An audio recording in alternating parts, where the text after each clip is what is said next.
Okay, we're broadcasting. Hello, everyone. Yep, there we go. Hello, everyone, and welcome to Adventure on So Many Levels. We're playing Root, the role-playing game. All right. Hey, I'm Christiana Ellis, the Game Master. Our players tonight, Paul Weimer as Arbin Ironwing, the mountains are calling and I must go. Nobilis as Lancelot Vint, Hi there. Jason Banks as Clem Sparrow, Guys, I definitely think my shell needs a wax. Turtle wax? Wax on, wax off. David Archambault as Nigel Farnboot, I could use a rest.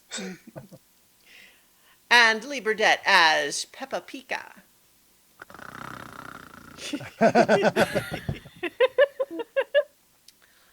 So, some of this we covered in what was meant to be our session last week, but because we ended up postponing the bulk of that session, we're going to revisit the beginning of what we started to do last time.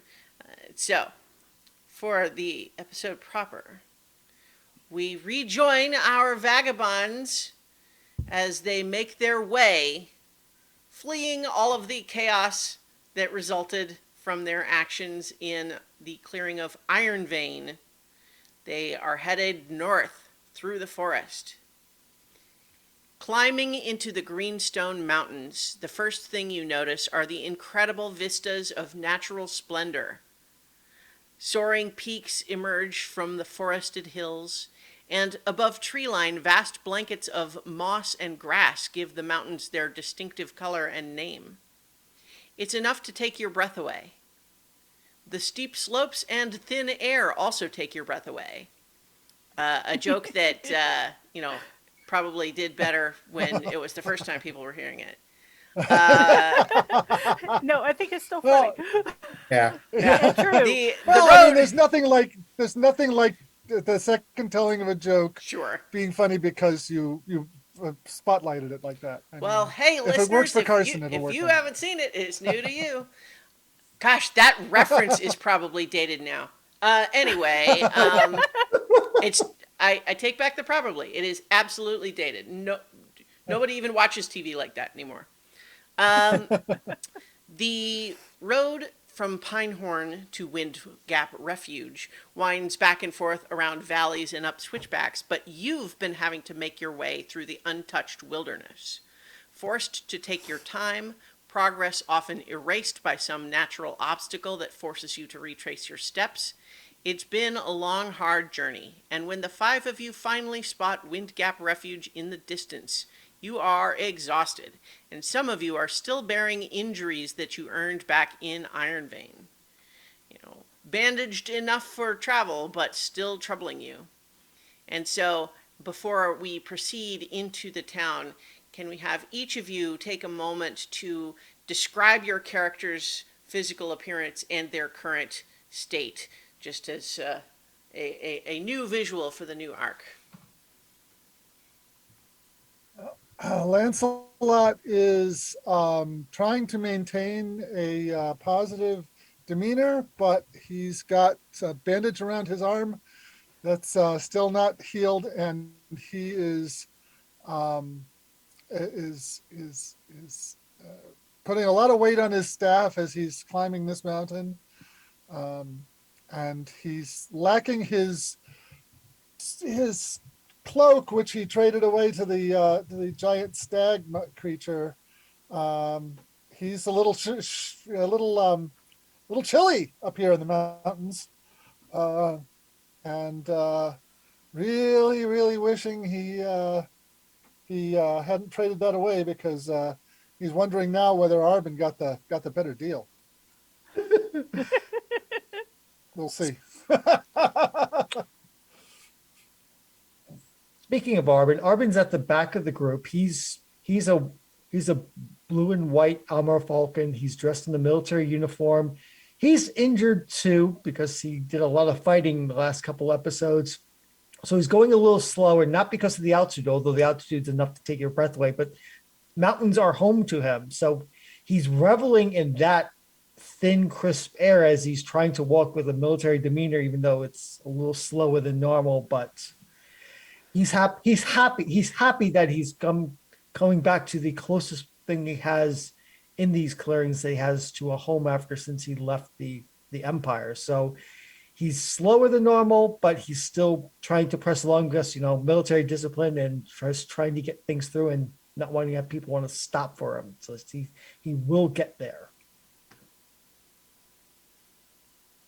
Nigel is a capybara, you know, brown fur, simple and assuming robes, a staff that he's leaning on quite heavily because he is favoring a rib, the side the side of his body where probably he bruised a rib.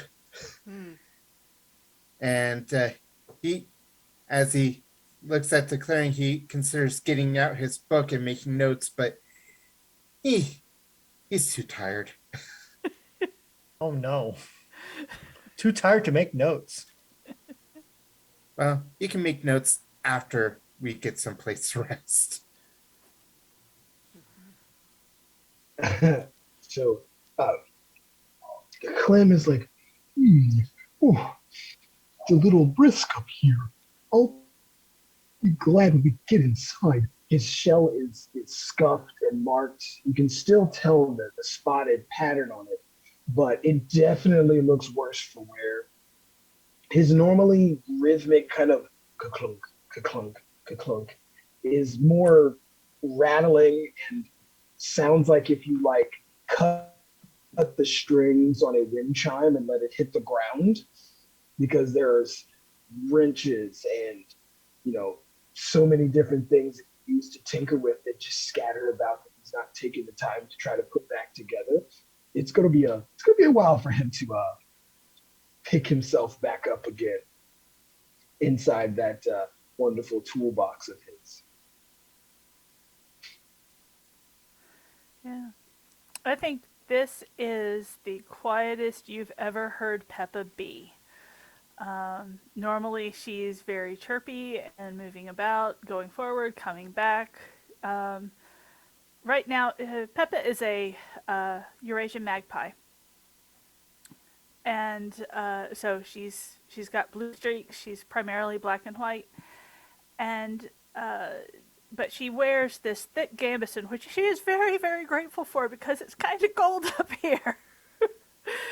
But she doesn't. She's not hurt per se, but the gambeson is a little singed and needs some tender, loving care. And she's almost like falling asleep, standing up, and she's just ready to get to some place where she can just fall asleep for a while. All right. So, one of the things that certainly would have been on the subject of discussion is that Arbin, at least, has spent some time in Wind Gap Refuge previously. Do you think any of the rest of you have ever been there? Nope. I don't think Peppa has. Okay. Nope. So one of the things that Arbin, you would have been able to share is that as far as places to stay in Wind Gap Refuge, you have essentially two real choices. One is that there is a monastery in town, and this monastery also has some people trained as healers. And they would very likely be willing to let you all stay there and receive medical treatment free of cost, with the caveat that while there you must adhere to their relatively strict code of conduct. And they do take it seriously. It's not just a formality. And that would require basically you eat when they eat and not at other times. You're getting up early. Those of you who are not actively being, healed, do chores. Just general good behavior and other sorts of basic rituals that they expect you to follow in exchange for being able to stay there. And to their way of putting it, they believe that the reason, the best reason to do that is that a lot of people will take advantage just on the idea of that it being free, and then will discover that they actually like that way of life and stay. And that's the hope, essentially, for the reason they do that. But there is also, for those who might not want to subject themselves to that sort of rigor, there is a boarding house in town that is much more traditional in its presentation. It would probably be a more comfortable place. It would be one where you're not expected to do chores and so on, but also, by the same token, does charge for their services in their room. And the only other real business of any kind in town is that there is a trading post / general store. But so as you crest this ridge and see Wind Gap Refuge, compared to clearings like Sundell and Iron Vein, Wind Gap Refuge is a tiny place. No more than a couple hundred denizens, even counting the small homes scattered further out into the valley. Cobblestone paths wind between clay and stone structures built low to keep out of the wind. The most notable features of the town are a well in the central plaza, which has been decorated with elaborate stonework and benches around it, and up the slope of the nearest peak, a small monastery sits above the rest of the town at the end of a steep switchback path. Happy sigh from Arwen when we finally get at the edge of town. So we have a choice. We have a choice, friends and companions. We can stay at the boarding house, or we can stay at the monastery. I'm for the monastery. I don't want to spend any more money than I have to. I'm already in. Yeah, I'm almost out of supplies, and I don't want to wipe out my coin there. So I'm going to the monastery. Don't mind doing chores just so long as I can get a good night's sleep beforehand. It won't be the softest bed you've ever slept in, Peppa, but it is a bed. Hey, we've been sleeping on bare ground for. We have. But this is not feather. Yeah. This is not feather bed comfort. It'll feel like luxury after the rock that was under my head last night. Well, Yeah, fair. listen, monasteries are places of contemplation and reflection on your life. I can tinker a lot there between chores. Say my toolbox needs reorganizing, so I'm not against that monastery at all.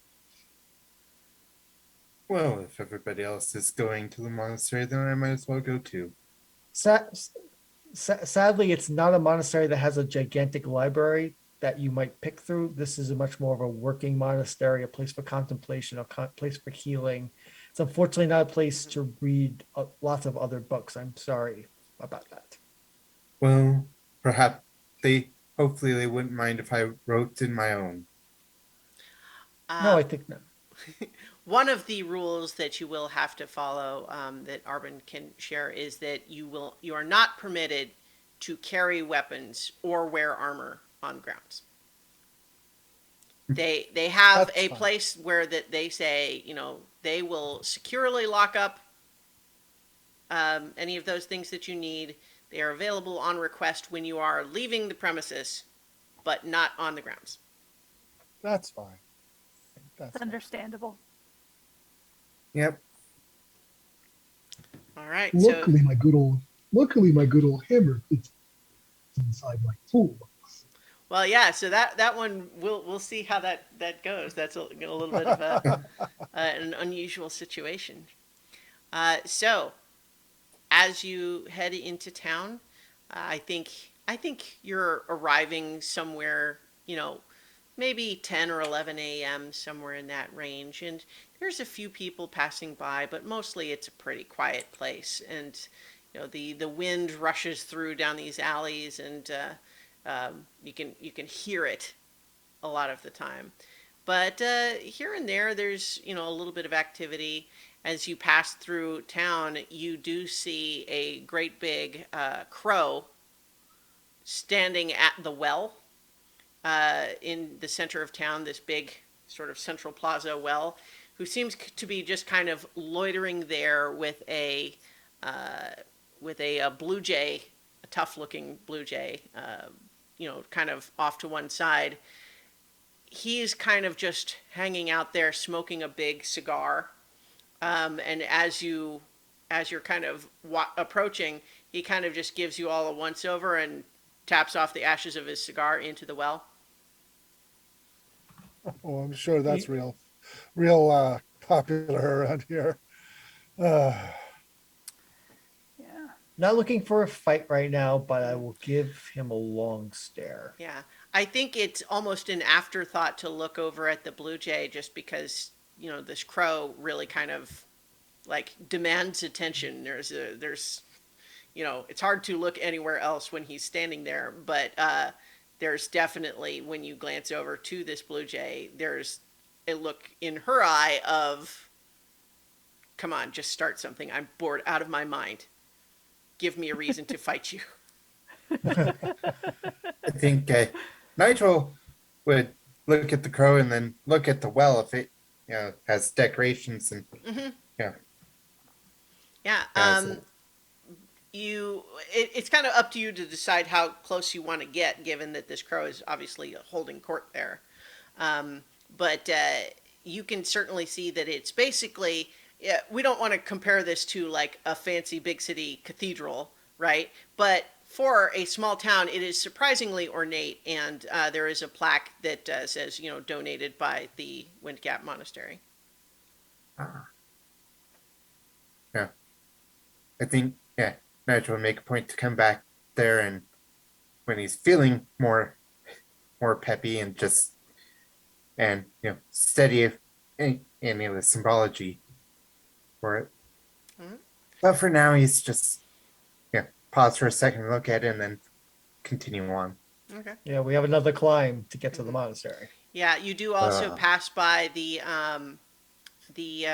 trading post and general store, and I think one thing that you might notice, Arban, or like all of you might notice this, but you notice that there is a sign in the window that says "Under New Management."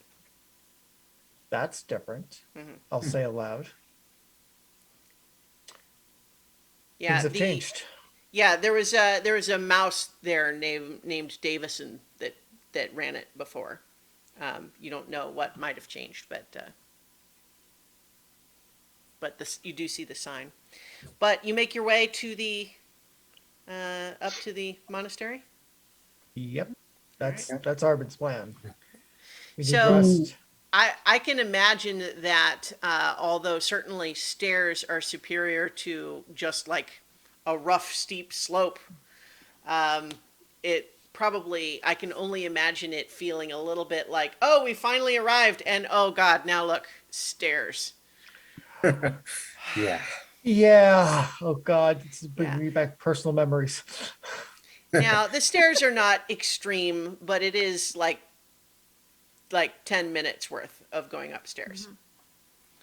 So as you are, making your way up to the monastery, do any of you do or say anything as you kind of approach? I mean, you don't Arben's, you don't Arben's see actually anyone going to move outside. to the Arben's actually going to move to the front because the monks will want to know who we are, and he's the best person to actually handle that transaction since he's been here and he stayed here when he first came into the clearing. So he's basically moving to the front and encouraging everybody else to just get up the steps because soon it'll be flattish ground anyway. And but he's dropped his tone of voice, he's dropped his volume as if already trying to get into the mindset of what it means to stay here and not be disruptive. Okay. One of the. As- Oh, sorry. Go ahead. I was saying, as we're going up there, Clem kind of looks at Arben. He's like, so how long has it been since you've been here? You said that changes the new management was new. That's a good question. I'm thinking maybe a year since I've been here. I'm not quite sure how we all long been together. So I'm spitballing. I'm thinking it's been a year since I've been here. Maybe year and a half since I've last been here. Hmm. So it's a recent change then. Well, it did say new. Hmm. New man. Yeah. But the one other thing that you notice actually as you get close is that near the top of the path, but a little ways apart from the monastery itself, you see what looks like a hastily built little shed almost that is unusual in the sense that it only has uh, three walls. Like one of the walls is just completely open, Mm-hmm. and it's the side that kind of looks out over the valley. But otherwise, it's like it's barely bigger than an outhouse if there was no door. But it's set just kind of out on a little rock outcropping, just a little ways away from the monastery, um, and it's got a little chair sitting in it, and it looks like I said rather hastily built. Is there anybody in the chair or is it empty? Not at the moment. Almost like a watch post. Well, that's different and a little disturbing. What would they need a watch post for? Especially if there's like no windows to watch any other direction than right here. As if we're watching the town. Things have Watching the changed. town or the path up the mountain or Yeah.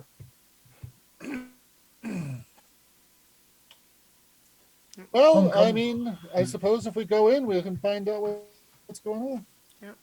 I think as you're maybe inspecting the shed, you do hear sound from, behind you.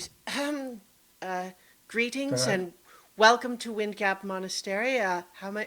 Oh, Arbon, welcome back. And you notice, Arbon, that this is Faye. She is a rabbit. She is petite in height, and pretty round as these things go. But she has a nice smiley face, and she is wearing the sort of very simple and plain robes that the monks wear. But you remember her from your last stay here. Hey, this is very good to see you again. It's been a long time. It's been more than a year since I've last tread these flagstones. It's good to see you. You as well. I hope that the things that you learned here served you well out in the wider world. They have, and this place did call to me when the wider world impressed its daggers upon me and my friends, so I convinced them to come here to where I felt so much healed after my own departure from the Empire. And you and your companions do look weary indeed. Have you come to stay? We have come to stay. I have told them of what is required and what is needed to stay here, and they have agreed. Wonderful. And turns to the rest of you. My name is Faye. I am, and the rest of the monks here are delighted to welcome you. As if Arbon has already explained the rules that we ask you to follow while within the monastery grounds, then you are most welcome. Please come inside, and we will make you comfortable. Oh, good. Nigel will follow and basically look for wherever he has to put his staff. Yeah, first we have to disarm first. Yeah, I think Peppa has just kind of hooked a couple feather fingers through Arbin's belt and is just kind of sleepwalking after him. She stops when he stops and she goes when he goes. Bird following the bird. Nice.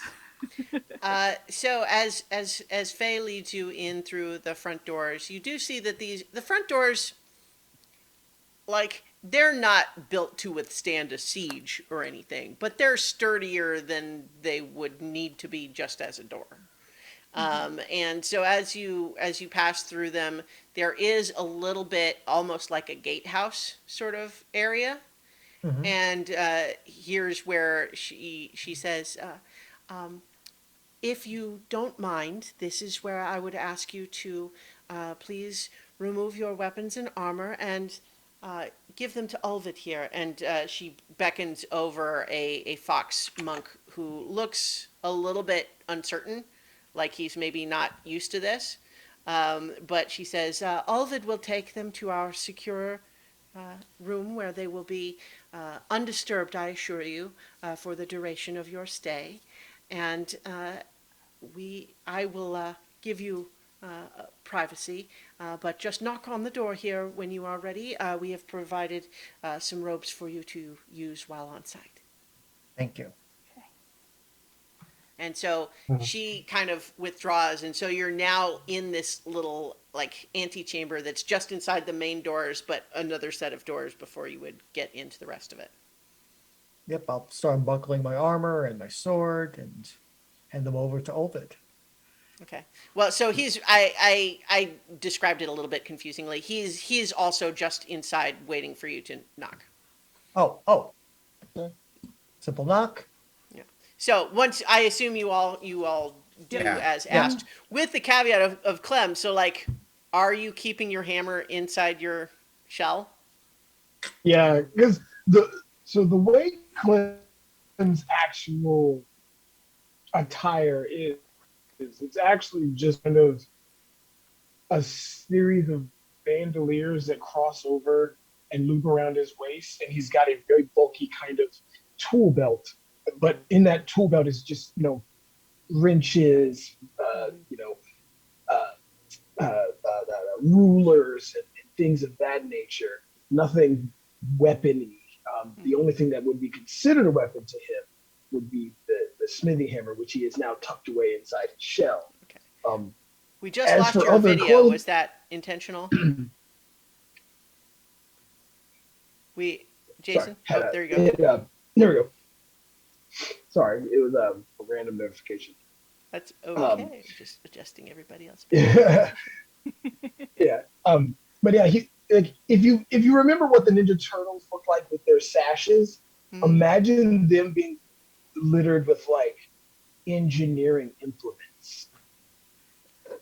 So Donatello, if he actually ruler. if he actually like had all his gear on him, Yeah. it would be Donatello. Absolutely. And he has tucked his smithy hammer inside, but it's like he also has like a little, it's like a loincloth almost that's attached to the tool belt. And that's basically what he wears, because kind of can't put down the toolbox because it's kind of. So if you all change into these robes, the robes, I would imagine, like, the material is not fancy. It's very just functional. So it's kind of scratchy and it's not like soft or nice or anything, but they do have sizes that seem like they'll fit well enough. And the big thing is they're clean. Yeah. And warm. Yeah. And so as you change into those and you have all your stuff, as you knock and the doors open, you see Faye and Ulvid are standing to one side and ready to just like take your things and carry them off to.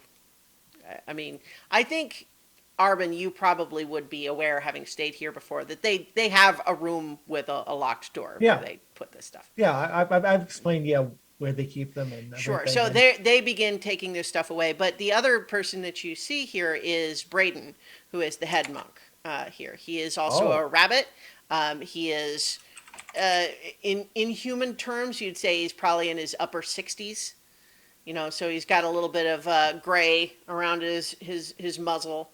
One of his ears is missing just the tip of it. And he is the head monk and also the monastery's most practiced healer. And he greets all of you and says, Welcome to all of you. Welcome back, Arben.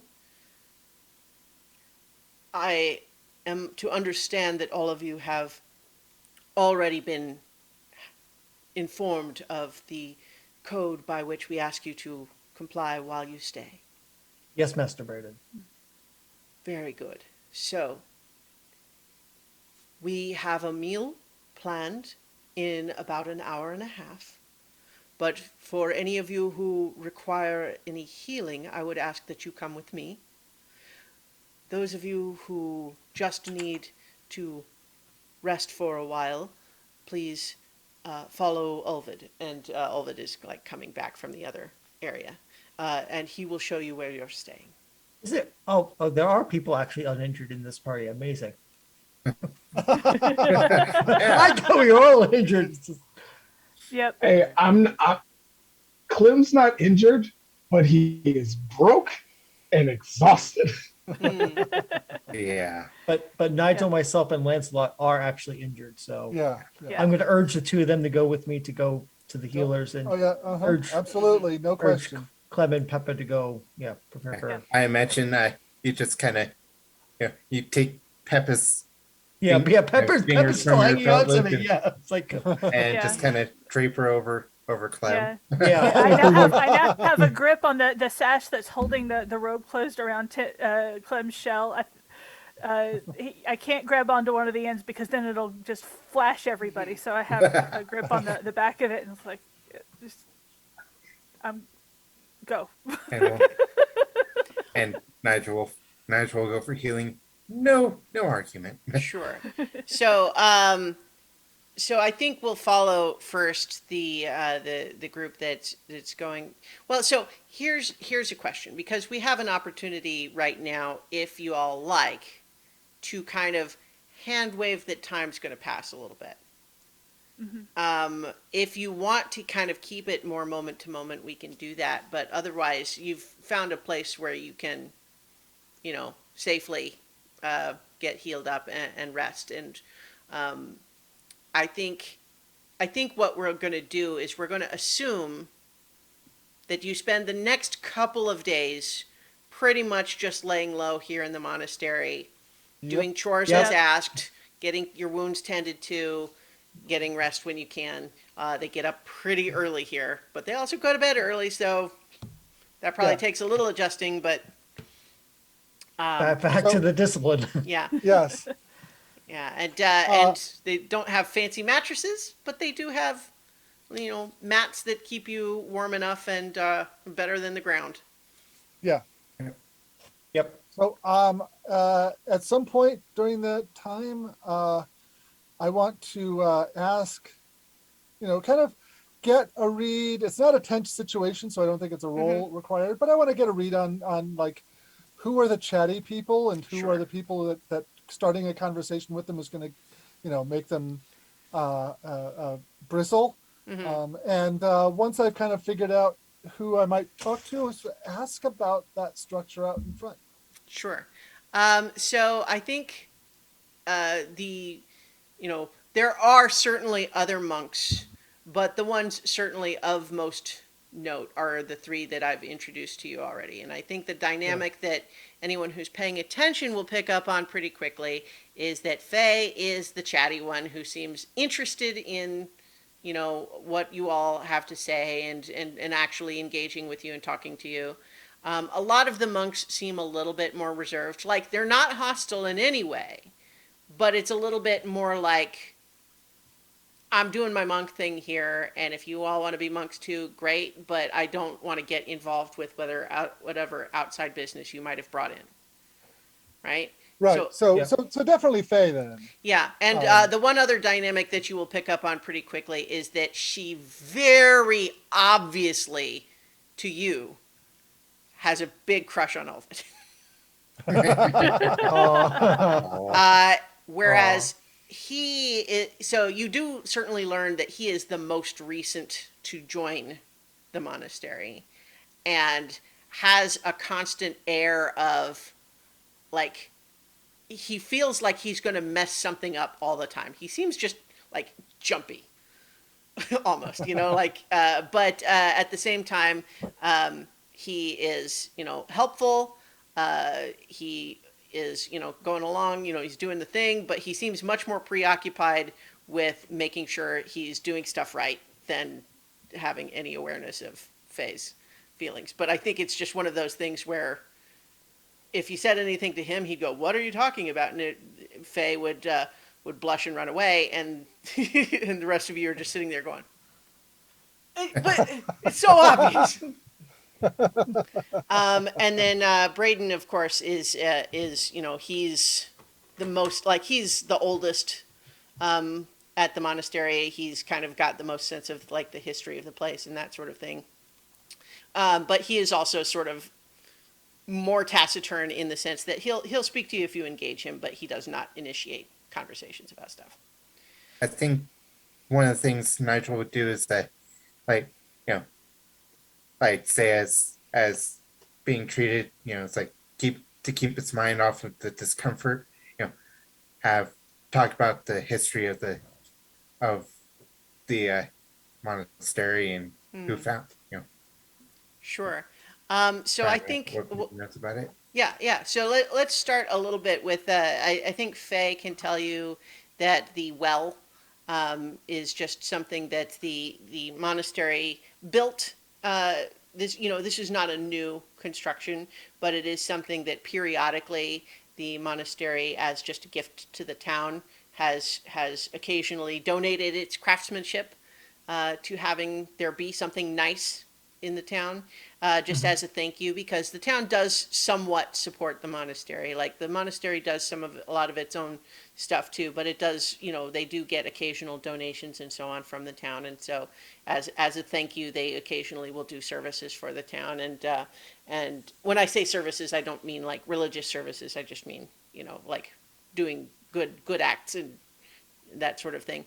And then that's just, the well was a pre-existing sort of, a place to get water, and the monastery has over the years made it nice.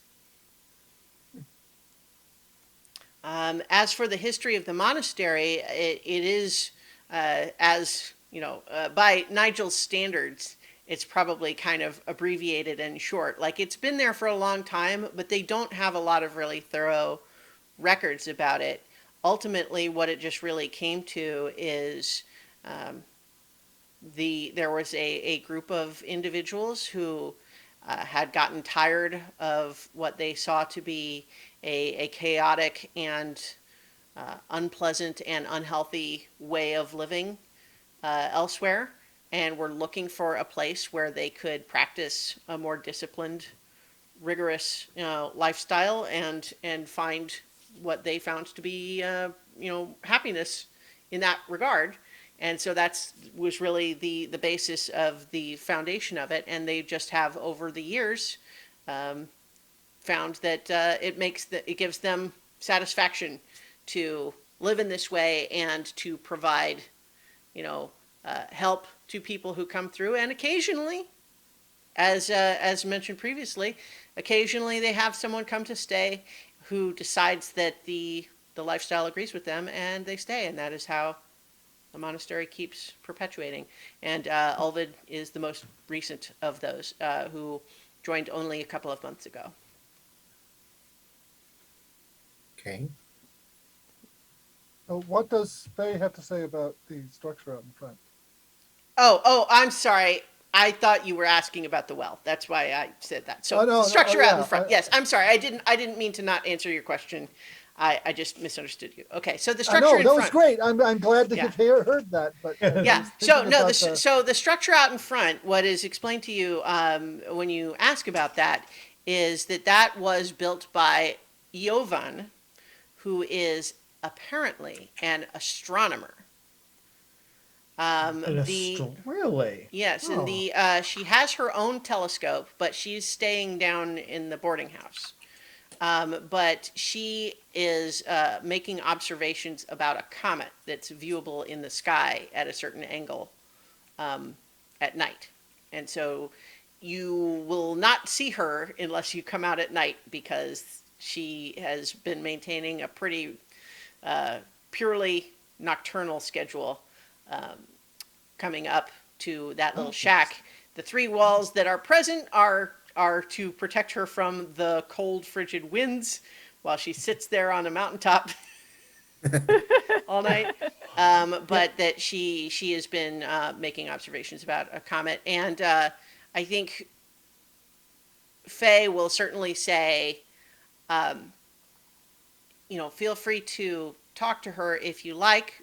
But what I have found is that she is not very interested in engaging on any subject except the comet, which at least for me, I was not educated in astronomy or anything, so it goes over my head very quickly. But she can go on at length while saying lots of stuff that I don't understand at all.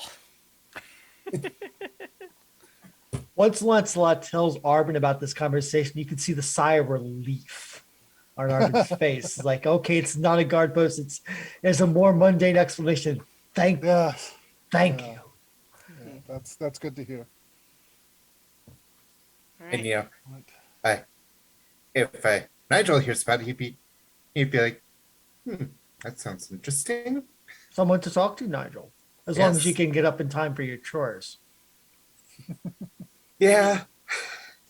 That's always the trick in staying up around Yeah. here. If you're not up in What- time for your chores, they do get angry. What is mealtime like at the monastery?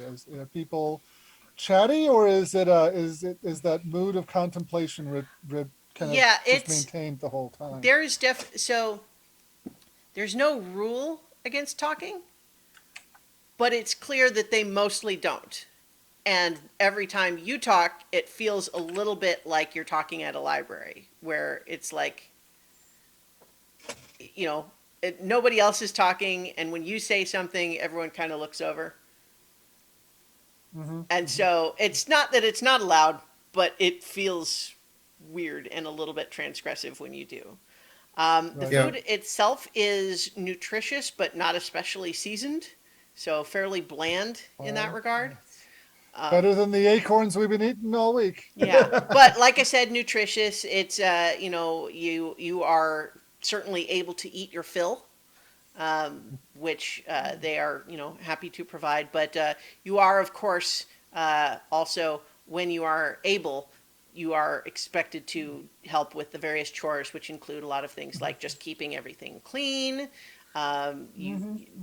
There's a lot of that. In fact, I would imagine by several of your standards is like, they'll show you a room and say, please sweep it out, and you're like, what do you mean? It's like, it's not anything in here. It's like, it looks fine. And they want you to sweep it out thoroughly anyway. Mm-hmm.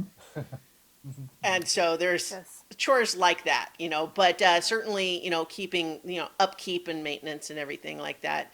But of course, nothing about it is especially strange or unusual. What I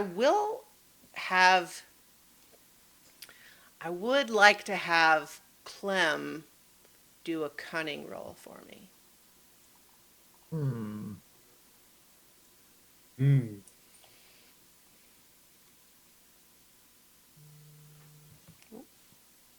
And you're muted. Oh, I was looking to see what I had in cunning. I got a +2. Yeah. Where did my dice go? Yeah.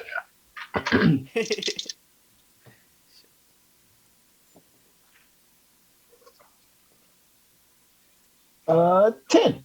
10. 3, 5 +2 is 10. I think that your trained eye, which is, very well tuned for contraptions and machinery and gizmos of all kinds, has been mostly bored in this location, which is a very simple building. But I think that there will be some point where you're just passing through one of the main hallways, and there's just a little bit of an area where you're just looking at there's just a little bit of like an alcove created.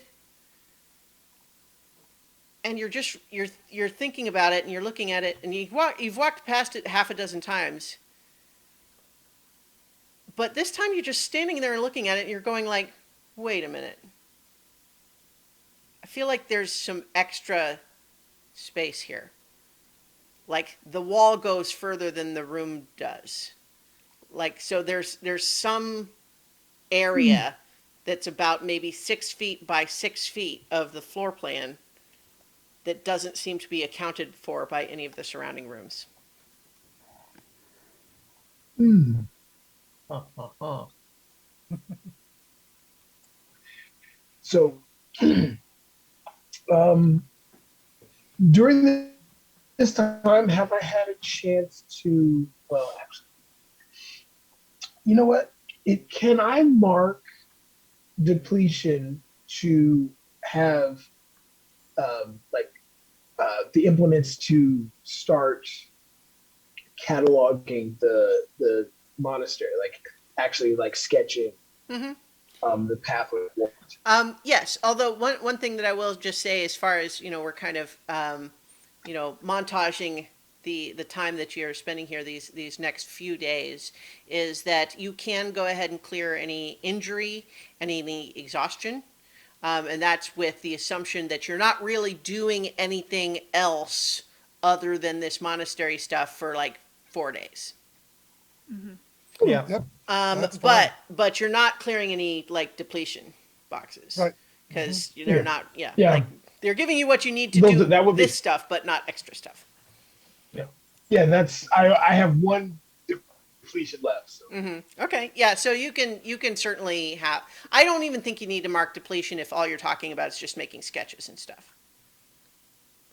Yeah, because I find it interesting that in such a low, like, they're not low tech, but they're just, like, it's a monastery. Like, they don't have, reasons to have, yeah, engineering and or architectural. Yeah, I mean, oddities, and really, all you've seen right now is that, like, just based on the rest of the building and the rooms that you've seen, there seems to be an area here that is not accounted for. Like, if you kind of put together, like, you're drawing a floor plan with the various measurements, you're finding is like, okay, this hallway is 6 feet longer than the room adjoining it is. I'll kind of, just as I've gone through and sketched, do I notice any other hallways like that, or is this just the? It's only the one that you've discovered. I'll have to ask. I'll have to ask Arvin about this. Hmm. Now, was there anything the almost the guard post kind of thing that we saw? Was there anything structurally or engineering different about it, or was it just kind of your standard looking? No, so like that was all pretty straightforward. That's not the part that I'm like talking about here. That was just an area where they clearly have what's intended to be a place where they could let someone in, say, out of the weather, but still not have let them all the way into the monastery yet. And it is intended to be kind of like, if you have had to put on something or carry something outside, that's where you take it on or, put it on or take it off before you go into the rest. Kind of like a mudroom, but a little bit more fortified.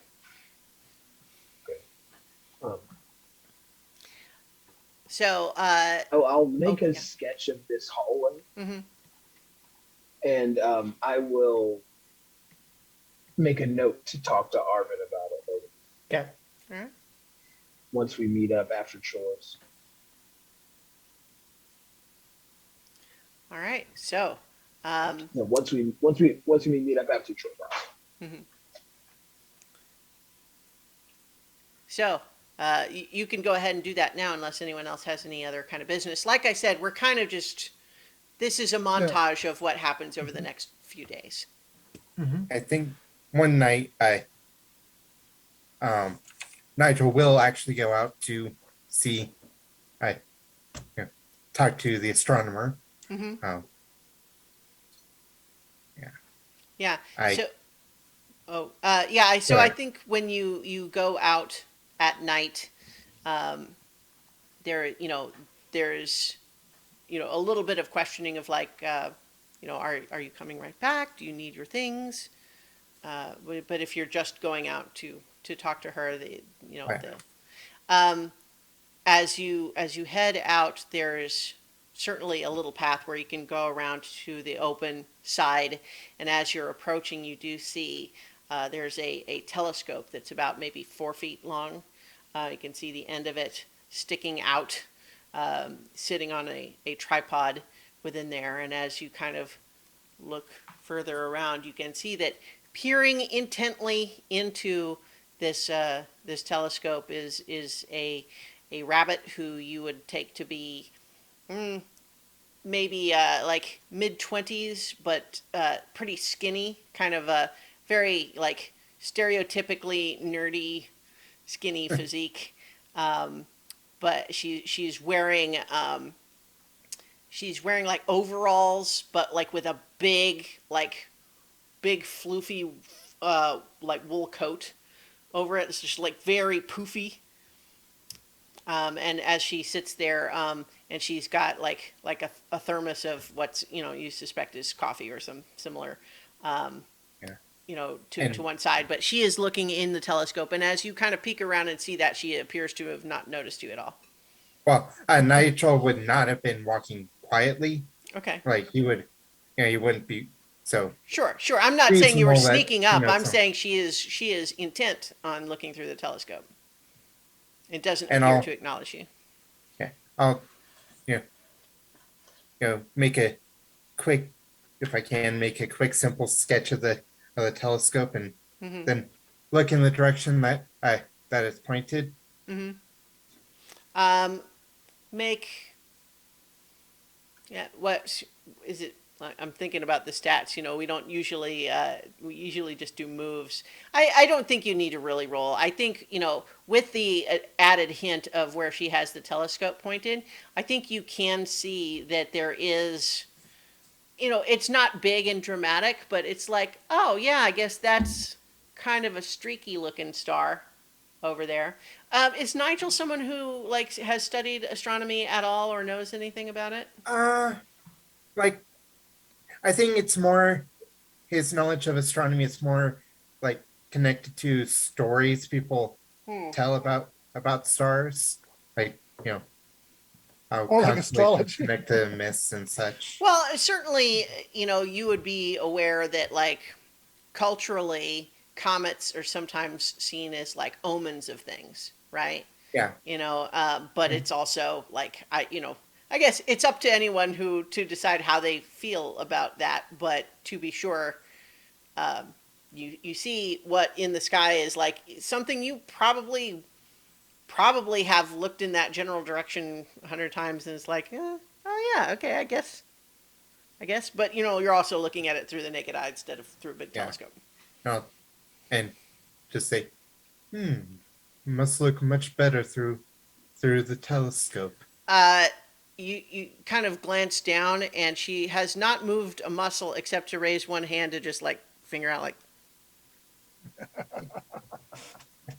No, just kind of, just casually, just start etching.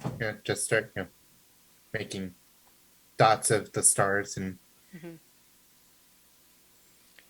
She reaches up and like moving incredibly carefully, like she is about to try to, like you've never seen someone with as steady a hands as this, and yet she is just moving very slowly and reaches up to a tiny little dial and just goes.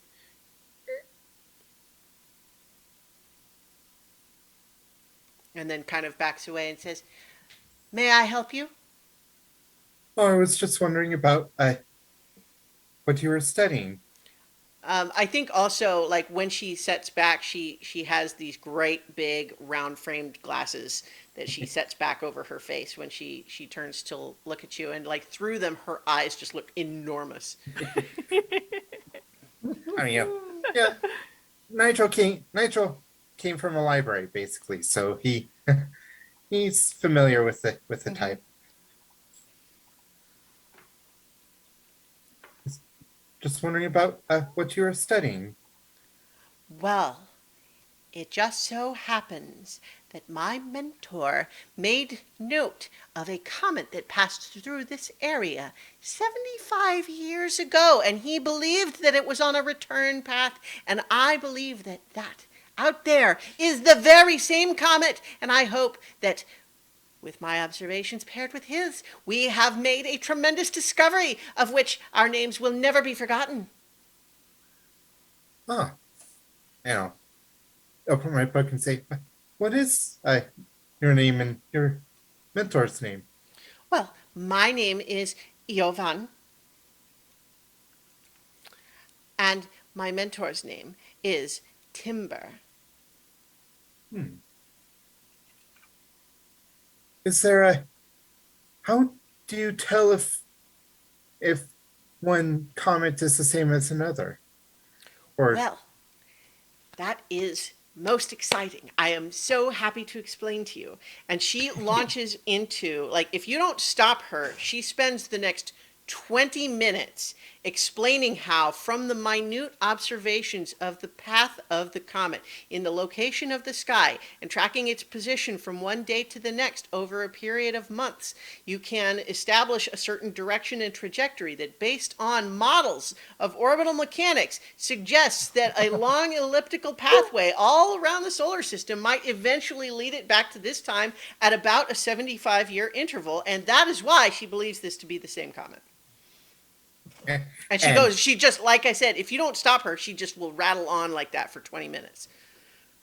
And Nigel, just go ahead and keep making notes, just because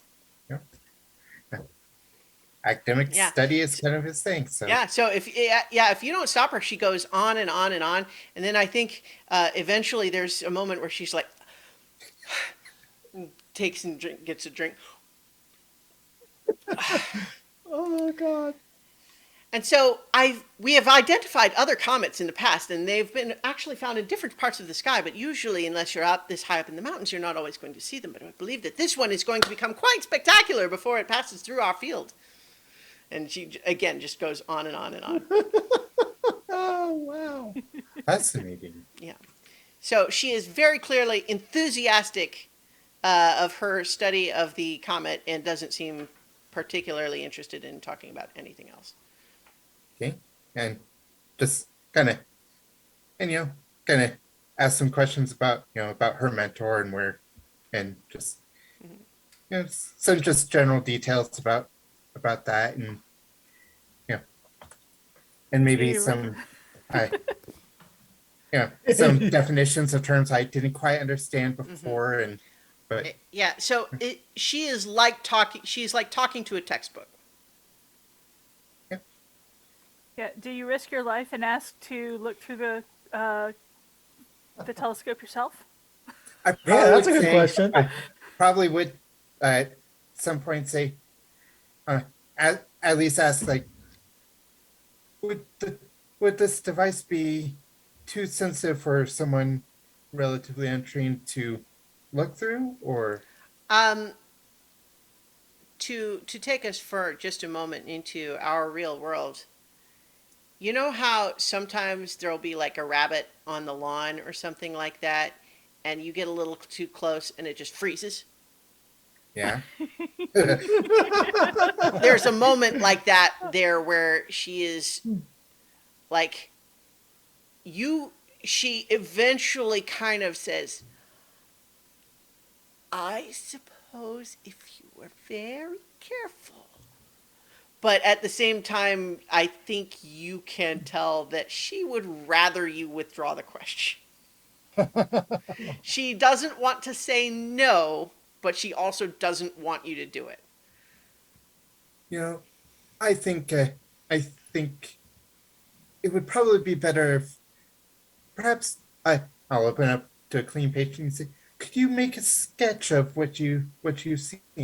Yes, that's Good. probably Yeah. best after all. With people aren't used to the examination through a powerful telescope like this. They often kind of don't really know how to interpret what they're seeing. In any case, so she starts sketching, and her sketches are, I mean, they're like they seem precise enough, but also a pencil sketch of a comet is not a very spectacular thing. Yeah, I mean, if you look at the original, Tycho's sketches of Jupiter's moons, they're like, okay, here's a dot for Jupiter, here's a dot, here's a dot. And then the next day, here's the big dot, and here's a dot, and here's a dot. And then the next day, here's a dot, and here's a dot. They're not like stunning. Yeah. It takes a very specific kind of person, I think, to be willing to make those kinds of observations over time. Looks like we just briefly and temporarily, hopefully, lost David, and we'll return soon, I'm sure. But so in the meantime, does anyone else get up to any other business while you're kind of? I think of the entire group, the person who wants to get away first is definitely Lancelot. I'm surprised. Lancelot does not do well when he can't get into some conversations from time to time. And he's been talking to you guys for the past week anyways, and already knows all your jokes. So, oh God. One morning he gets up and asks to have his stuff back because he's going to go down in the town and see what's going on. Okay, so you get your stuff back and get my stuff back and make the hike. I'm feeling much better now. It's definitely a spring in my step. And yeah, I'm still my pack is still pretty light and all that, but yeah, I've done what I needed to do at the monastery. Now it's time to chat some people up. All right. So I think that, you have been at the monastery long enough to get rested up. And it is also clear that, it seems like the promise is sincere in the sense that you really can stay there as long as you want, as long as you are following the rules. They don't seem to grow tired of you, at least not yet. Well, I am growing just a little tired of them. So You are a vagabond, after all. yeah, and he would never say it, and he's not doing anything that would that anyone would be able to tell, but just from kind of internal RP standards, he's a little afraid of how comfortable he's getting. Oh. And that the night before he was going to sleep and said to himself, I could really get used to this. And when he woke up in the morning, he's like, okay, time to get dressed and see what else is happening in the world. Okay. And, Yeah. Do you bring anyone else with you? I'm not going to ask anyone. I'm going to tell them that I'm going to go and have a look around down at the town proper, and I'm really interested in finding out if there's any gossip about Iron Vein, because we left before we found out what that Whatever statue happens, did. happens. And so I want to see if there's any news about Iron Vein, but I'm certainly not going to ask about Iron Vein specifically. I'm just going to try and find out what the gossip is. Yeah, so I'm gonna go down and just look around for. I'm not looking around for people who aren't toughs. I'm looking for denizens. Denizens are definitely the kind of people that I get along with the best and feel like get the worst of it, and I also tend to know what's going on. At least they like they hear things. Sure. So is anyone else going with Lancelot on this particular excursion? Yeah. No, Arbin's going to cover Lancelot's chores because somebody has to. I mean, No, I mean, Yeah. when I'm also not going to be having my meals there. right when Arbin first came here, I mean, you talk about comfort. Arbin felt very comfortable here, and probably in some alternate universe, Arbin became a monk, and that he never became a vagabond. So Arbin understands this discipline, this life, this routine is very tempting to him, and he hasn't quite got ready to break himself free yet. Not to, even though they're all now healed. So it's like almost a temptation of like this could be his retirement to safety, but Oh, eventually he's going to get pushed. He's going to push himself out the door, but he hasn't managed to do that yet. Peppa, Lancelot's beating him to it. you gotta be craving some chaos at some point. I think Peppa is drowning in the old home feels. Like, oh my god, it's just like being at home with my parents and my brothers and sisters. And oh my god, get me out of here right now.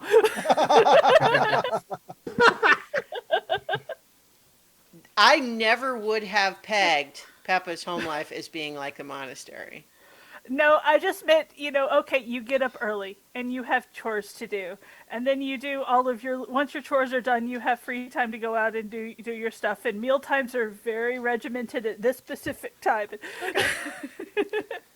I There's a certain imagine family aspect to it. Yeah. I imagine Peppa's home life like as loud. That's the only difference. That is the only real difference. So, so So, are you going with Lancelot or no? Yeah, I think she's going with Lancelot. Okay. How about Nigel and or Clem? I think Nigel would. Clem, go ahead. Go ahead. I think Nigel would go out. If nothing else, take a closer look at the well and maybe clear some depletion. I was thinking about seeing and finding some paying work. Mm-hmm. Clem wants to talk to Arbin about this hole Yeah. All right. because Yeah. it's the only oddity in this place. Mhm. Okay, so we'll maybe come back to that, but for the meantime, let's follow Lancelot, Peppa, and Nigel down into town. So you make arrangements to get your stuff back. I think there's a general sense of like, certainly you are not entitled to any meals that you're not present for, especially if you've not done your chores for that day. And it's one thing if you spend all day away and haven't done any chores, it's not that they will turn you away if you come to stay, but there is kind of just like an expectation, right? Like, sort of feeling like they might eventually talk to you about it if they feel that you're taking advantage. Right. Well, I mean, okay. Right. So I'm just saying that like they do not in any way tell you that you're not allowed to do what you're doing, only just that part of the cost of staying there is doing the chores, etc. So Right. Well, well, how about this? Would they feel better about it if I left in the afternoon, let's say, before the evening meal, because, yeah, if you have done your share of chores for the day, you're all good. Okay, so that's what I'll do then. I'll get my chores done. Might be a little more, interest in getting done rather than good. Yeah. But I mean, Lancelot is a big fan of don't let the perfect get in the way of the done. So Yeah. I think that there is some of the other monks like nobody will say anything, but the looks you get run the spectrum between, well, he's an outsider, what do you want? And all the way to outsiders. Right. Well, I mean, I'm a vagabond. I get that all the time. Yeah. Why should these people be any different? Yeah. So yeah, after my chores are done, middle of the afternoon, I'll Peppa and and Nigel and I will head down to the town. Okay. Because So quite frankly, people aren't going to be social until the afternoon anyway. yeah, yeah. So okay, so you're heading down, and I think as you are heading into town, it's still not an especially lively town center. You know, you see a couple of people here and there going to about their business. The only sort of notable buildings that aren't just like people's homes are, as mentioned, there's the Trading Post General Store. You've also been made aware that like one of the larger homes is in fact the boarding house. And you don't see the crow and the blue jay out by the well at this time. But tell me, are you looking to just kind of I want to figure flag out down where someone on the people. street, or Um. Well, I kind of want to spend a little time, half hour, maybe, just kind of walking around and seeing if I can figure out what people do for fun in this town. Where because there's no neighborhood pub here. So there's got to be some place that they go to, sit and chat with their neighbors. The well might be where they go, but so yeah, I that's think what I'm trying to your determine. guess would be that boarding house is probably the place Okay. that would be. Okay. Then I will go there, and I'm going to walk up, and if it looks like it's I can knock on the door kind of thing, I'll do Yeah. that. Or All right. Are Nigel and Peppa coming in with you, or are they going to get up to something else?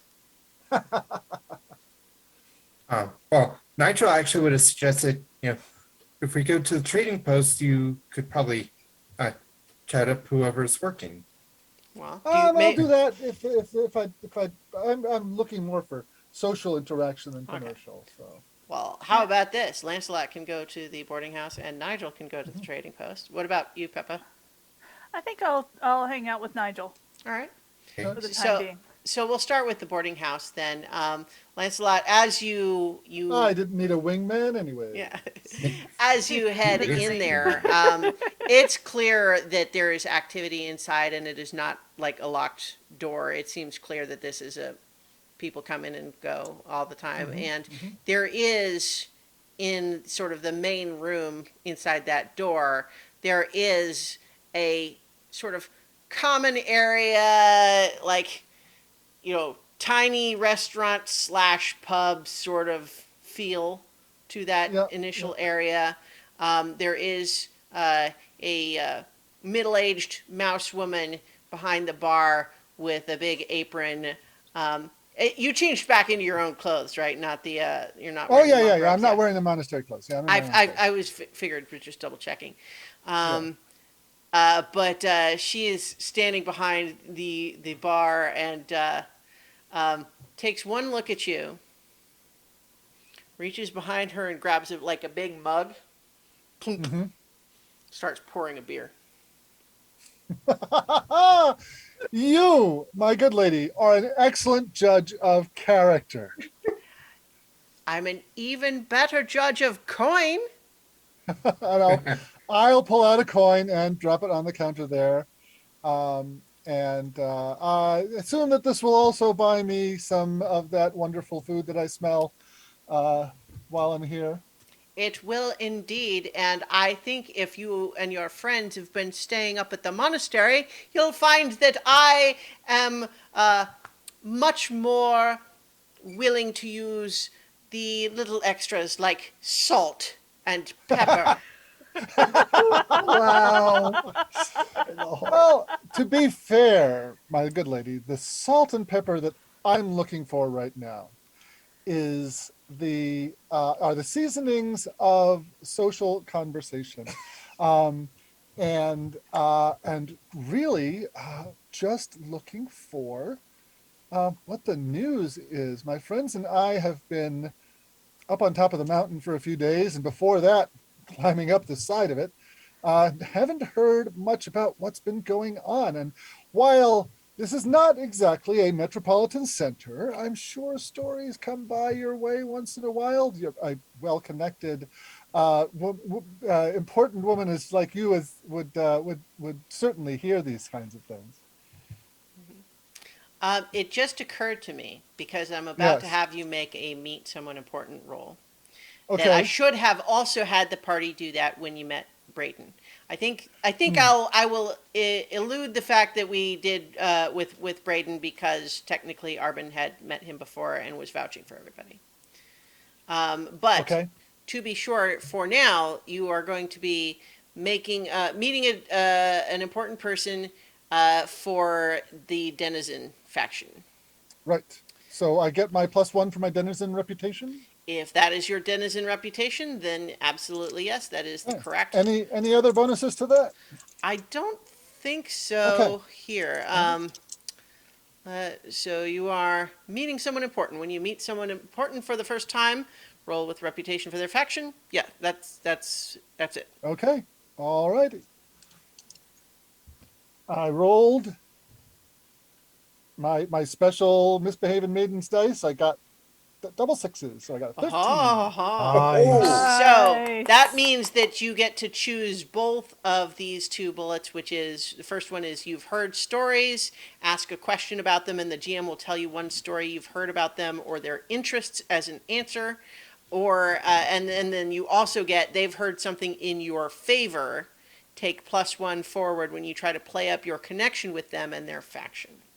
Okay. What's her name again?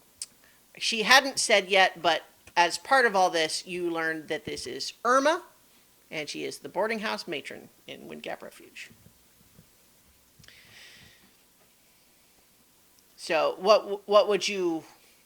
So like I said, you can ask a question about what you would have heard about her. Like, I mean, I could just tell you, but you're Okay. supposed to ask for something a little more specific. Yeah, I know. Yeah, I'm just sorry, just taking notes. Sure. Um, yeah. What would I what question would I ask? Um, I'm sorry, I can't think of anything off the top of my head. How about just tell me something interesting? Because, Sure. I think that what I'm trying to think in context, what you would have heard, and I think in this context, okay, I think what happens here is that um, you realize once she says who she is, and you start factoring in how old she is, that there is a famous drinking song about a mouse woman named Irma who had a bit of a reputation amongst pubs and taverns all throughout the woodland. oh, okay, all right. And that she was, this reputation was regarded, according to the song, as very positive in the sense that she was enthusiastic and excited to make new friends and to spend time with them, especially if you flash a little coin. Right. Mm-hmm. Okay. And so you think, you hear the name and you're like, wait, mouse woman, about the right age, Irma? You think that Well, this is her. yeah, I'm not going to let on that I know this about her, Mhm. yeah, that's a useful piece of information. Okay. Um, And I think that as she's looking at you, and she says, I saw you and your friends coming into town the other day, and I couldn't help but think I had recently heard some rumors about a couple of birds and a fox and a capybara and a turtle that made some trouble related to noodles. down there in Iron Vein. Well, yes, And but, if you could confirm for me some of the details of that story, I sure would love to hear about it. well, I've heard several different versions of this story since it happened, and a lot of things when they get told and retold, Oh, no doubt details about get it. I lost. mean, news is slow coming from Iron Vein because we don't got the path down there. You know, Yeah. we all by the time we get anything from Iron Vein, it's gone through Iron Vein up to over to Clutcher's Creek and up to Pinehorn. It's been all around 3 different layers Right. of nonsense before we Right, get it. right. So what I can tell you is that the rumors of Arbon's martial prowess when wielding dry noodles are entirely true. Really? Absolutely, the man can pick up anything and be deadly with it. And it just so happened that dry noodles were the only thing we had at hand at the moment, and those guys' noses are never going to be the same. And furthermore,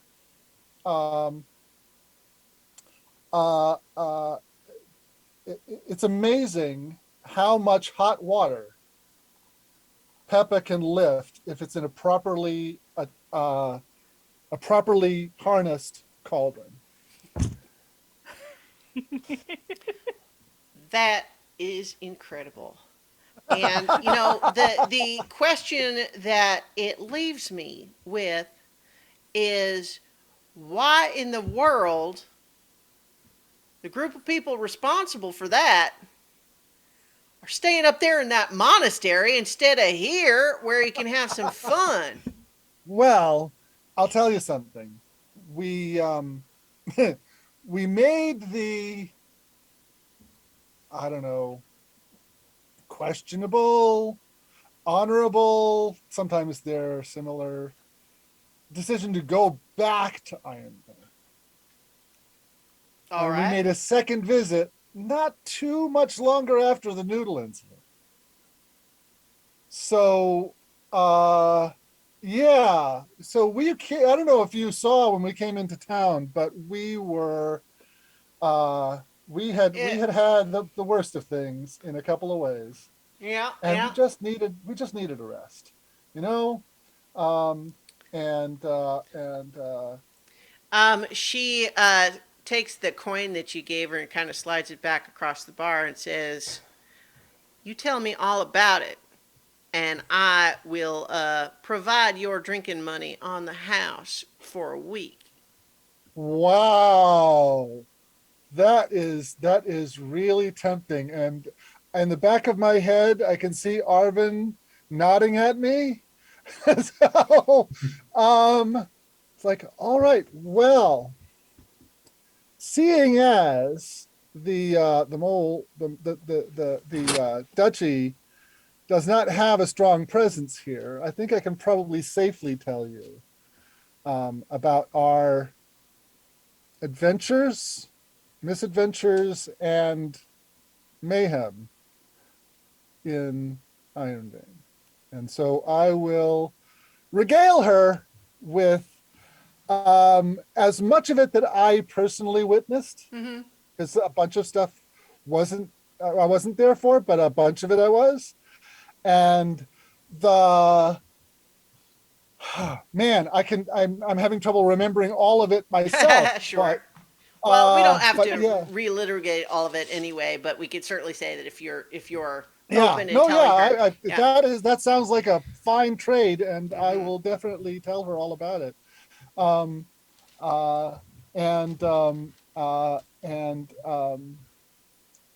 End up with at the end of all that description. So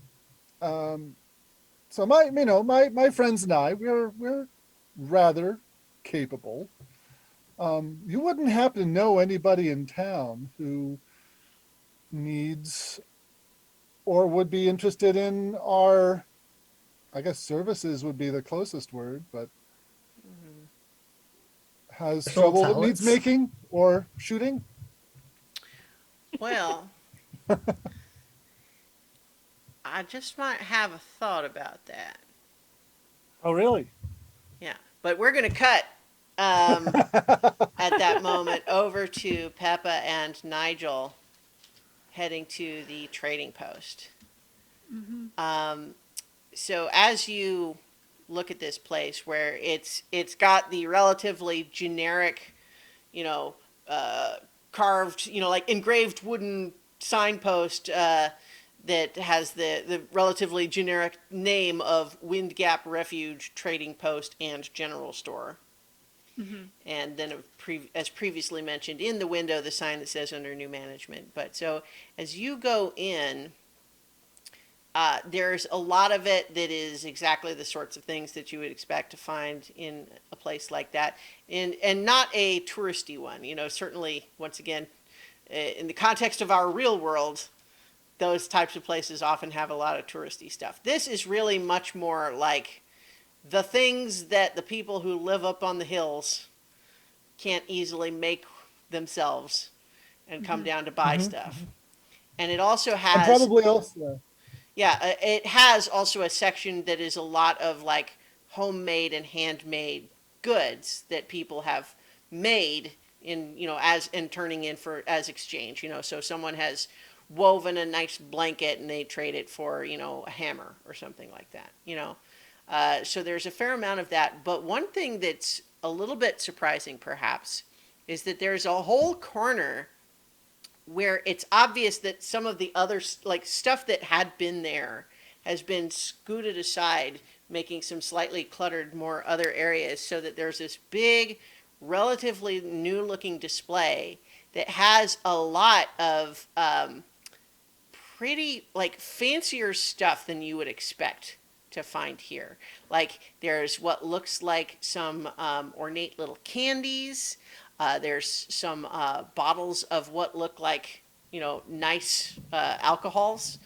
There are a bunch of fancy little pieces of jewelry, and there's some books and stuff there. But all of it is kind of like set in this position of like, check out our new merchandise.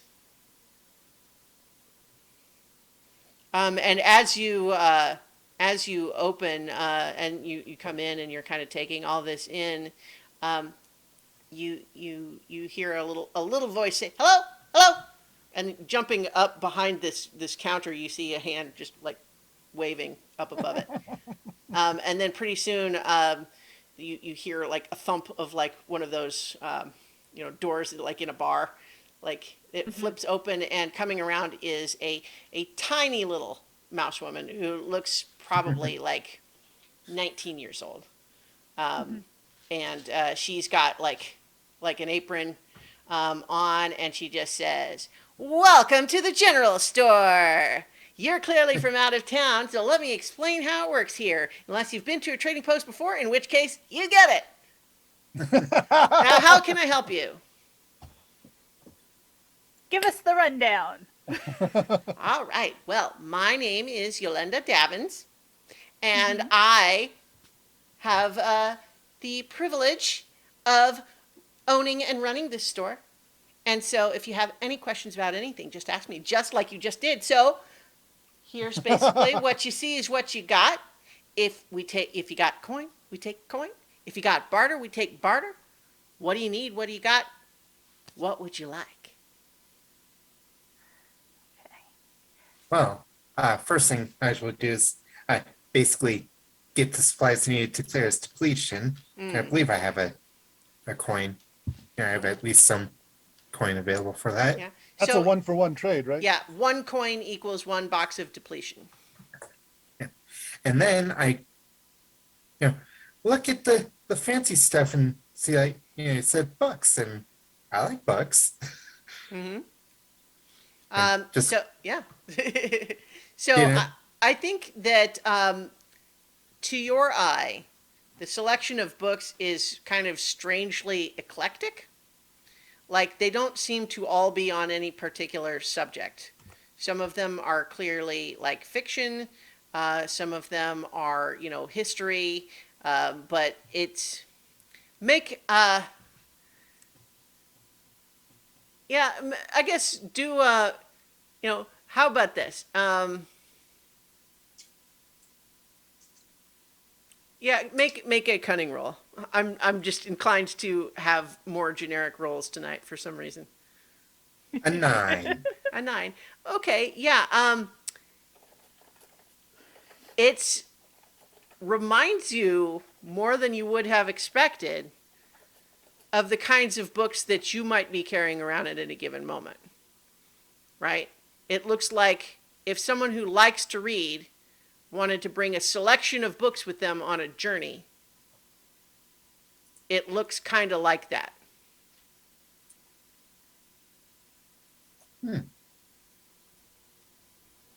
And so, yeah, selection of books that a traveler might have, some fancy jewelry, candies. I think I'd go to the mouse lady, Yolanda?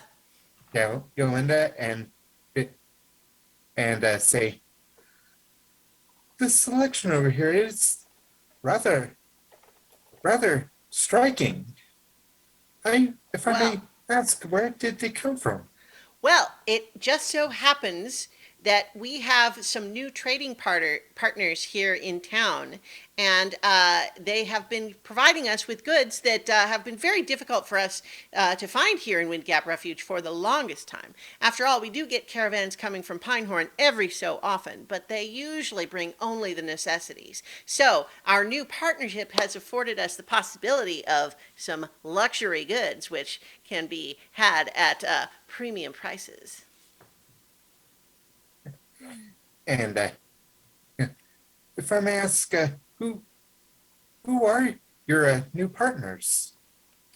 Well, the man that I'm working with primarily is a crow by the name of Pruitt. He comes out of Pinehorn. That's where he has come from, but he is traveling outside the normal caravan structure, and that's why he has got such unusual goods to offer. And I believe that he is planning to do a lot more business in town. So if you want to get on the ground floor, well, you might want to talk to Mr. Pruitt. A few days ago when I arrived, I saw a crow person by the well. Would that have been Mr. Pruitt? Well, I suspect so. He and his associate, Rhodia, are both in town for the moment. Staying for a little while they shore up some additional contracts. And his associate, would it happen to be a blue jay? That's her. Did you see her? Ah, yes. She's strong. I do believe I did. Did you see her arms? They're amazing.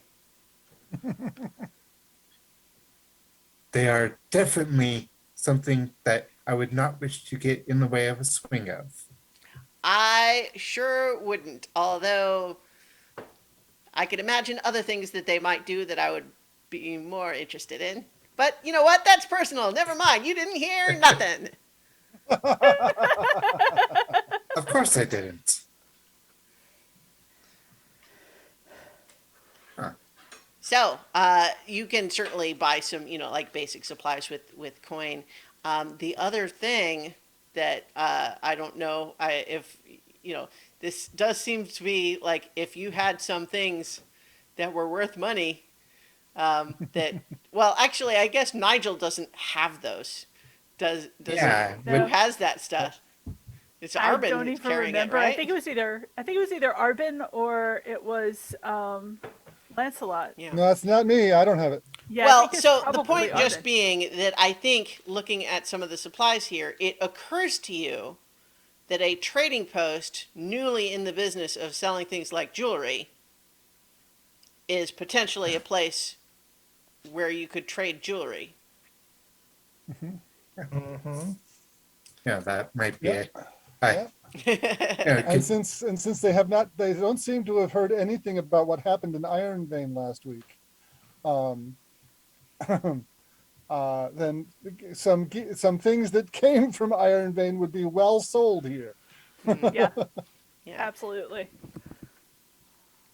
So, All right. So, like I said, you can certainly do any other like ordinary general store business. Like I said, exchanging coin for depletion boxes or that sort of thing. Let me Yeah. know. I think Peppa will hold off a little bit because seeing that she's like, yeah, this might be a good place to offload some of that stuff, Mhm. and maybe I can trade something for the boxes of depletion that. Yeah, because we got a bunch of depletion in the party. Yeah. Yeah. Well, you guys use it for stuff, which is as it should be, Yeah. but means, Yeah. Yep. Right. like But- finally getting paid for some of the stuff you've been doing would help too, I'm sure. Yeah. Yeah. Some of the other stuff that bear in mind, like you've also been picking up other things that could theoretically be sold, right? But Yeah. I'm just wanted to make it clear as a mechanic that there is Yeah. a game mechanic that there is a location where that sort of business might be done. But in the meantime, though, let's cut over to Clem and Arbin, who are still back up at the monastery.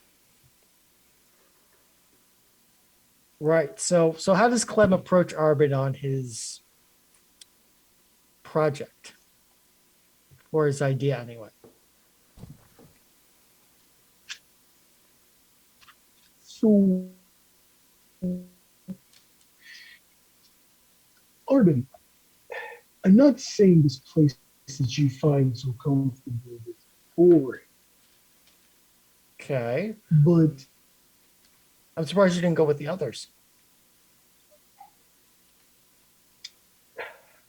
I don't necessarily find um, debauchery as fun either. But the monastery is not really just plain. Though I will confess, something very spicy, or maybe I'm just exaggerating here from lack of interest. There's a hallway here that doesn't seem to fit the schematics of the rest of the monastery.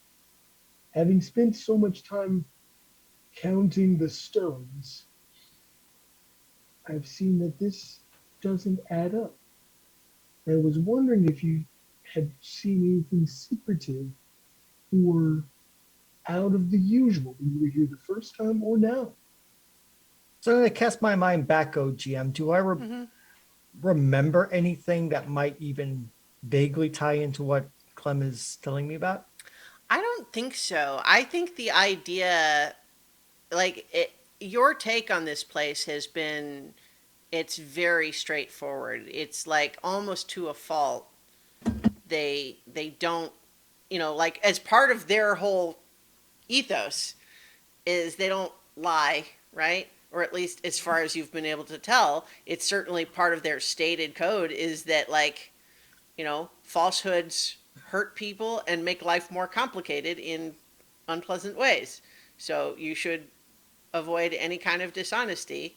And everything about this place has just seemed very sort of, straightforward, upfront, all that sort of thing. So the idea of some kind of a secret or that sounds strange, surprising.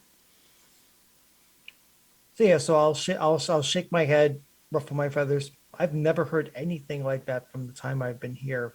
Then or now. Why don't you show me this hallway? I'm done with sweeping this Well, floor. well I'm done with chores. I'll show you my sketches first Okay. because I don't. If we go look and someone sees us and it is a secret, we're kind of out. No, Fair. Show me your sketches. Yeah, here's a table over here. and I'll What's show it him the like? sketches. Yeah, and I'll lay out my little sketches, and I've kind of diagrammed like how 6x6 section is missing, or at least covered up. It should be there, given the rest of the monastery. Well, I'm no expert at So schematics except uh, for defense, but I do see what you mean here. There is this area here. It's not accounted for. and honestly, the only reason it stood out to me was, well, I didn't have much else to look at, and it didn't seem to match up with the rest of the monastery. And then I got to thinking, that funny little mud room guard post outside that didn't seem to fit this place. I'm not saying the people that have welcomed you in are doing something weird. It's just, well, when there's nothing much else to do, you kind of start looking at things. Unless you can empty your mind, as they say here, it it bears that anything, especially with the mind as well honed in structure and design as you would come to see this. I don't think many people would have seen this. I don't think our companions would have seen it. I certainly would not have thought of it, but you did. I'm sure our friends at the River Folk would love to hear you tell them to clear my mind. And if you could do so, they'd probably pay you a large fortune. That, as they say, is a different thing. I smile. So the question is, now that you've found this mystery, the question is what to do with the mystery. Well, I think we investigate it. you know, I'm not saying I wanted you to say we should investigate it, But you were but I looking. You were wanted you to say looking. we should investigate. I wasn't going to shut you down. So the direct approach, asking the master, would be worse than fruitless because they'll let them know that we know this. So the question is, how do you find a hidden room that no one knows about? This is not exactly my area of expertise. Clem pops into his shell, and he comes out with this weird like headgear looking thing. If you guys have ever, do you guys remember Rick Moranis in Honey I Shrunk the Kids? Yeah. And he has that helmet thing on with all the like different like magnifying things. He goes, well, if it's a hidden room and that wall is false, then the stone probably was scratched. And with this, I'm sure I could see that. It's basically a magnifying glass, but I like having my hands free to use my hammer. I would like one of the two of you to roll Trust Fate for the both of you at this time. I think I don't think mechanically either it's of us better. are lucky. Yeah, no. Who'd have Are you? thought? We're both Who'd have minus thought? ones. Oh God. Who'd have thought that Peppa and Lancelot would leave the monastery, and the ones who'd get in trouble, Well, you haven't gotten in trouble yet. Let's see a roll. yeah. Go Yeah, ahead, Nick. I'll do it. Do it. You have the zero. I have I'll the do it, minus 'cause one. Yeah.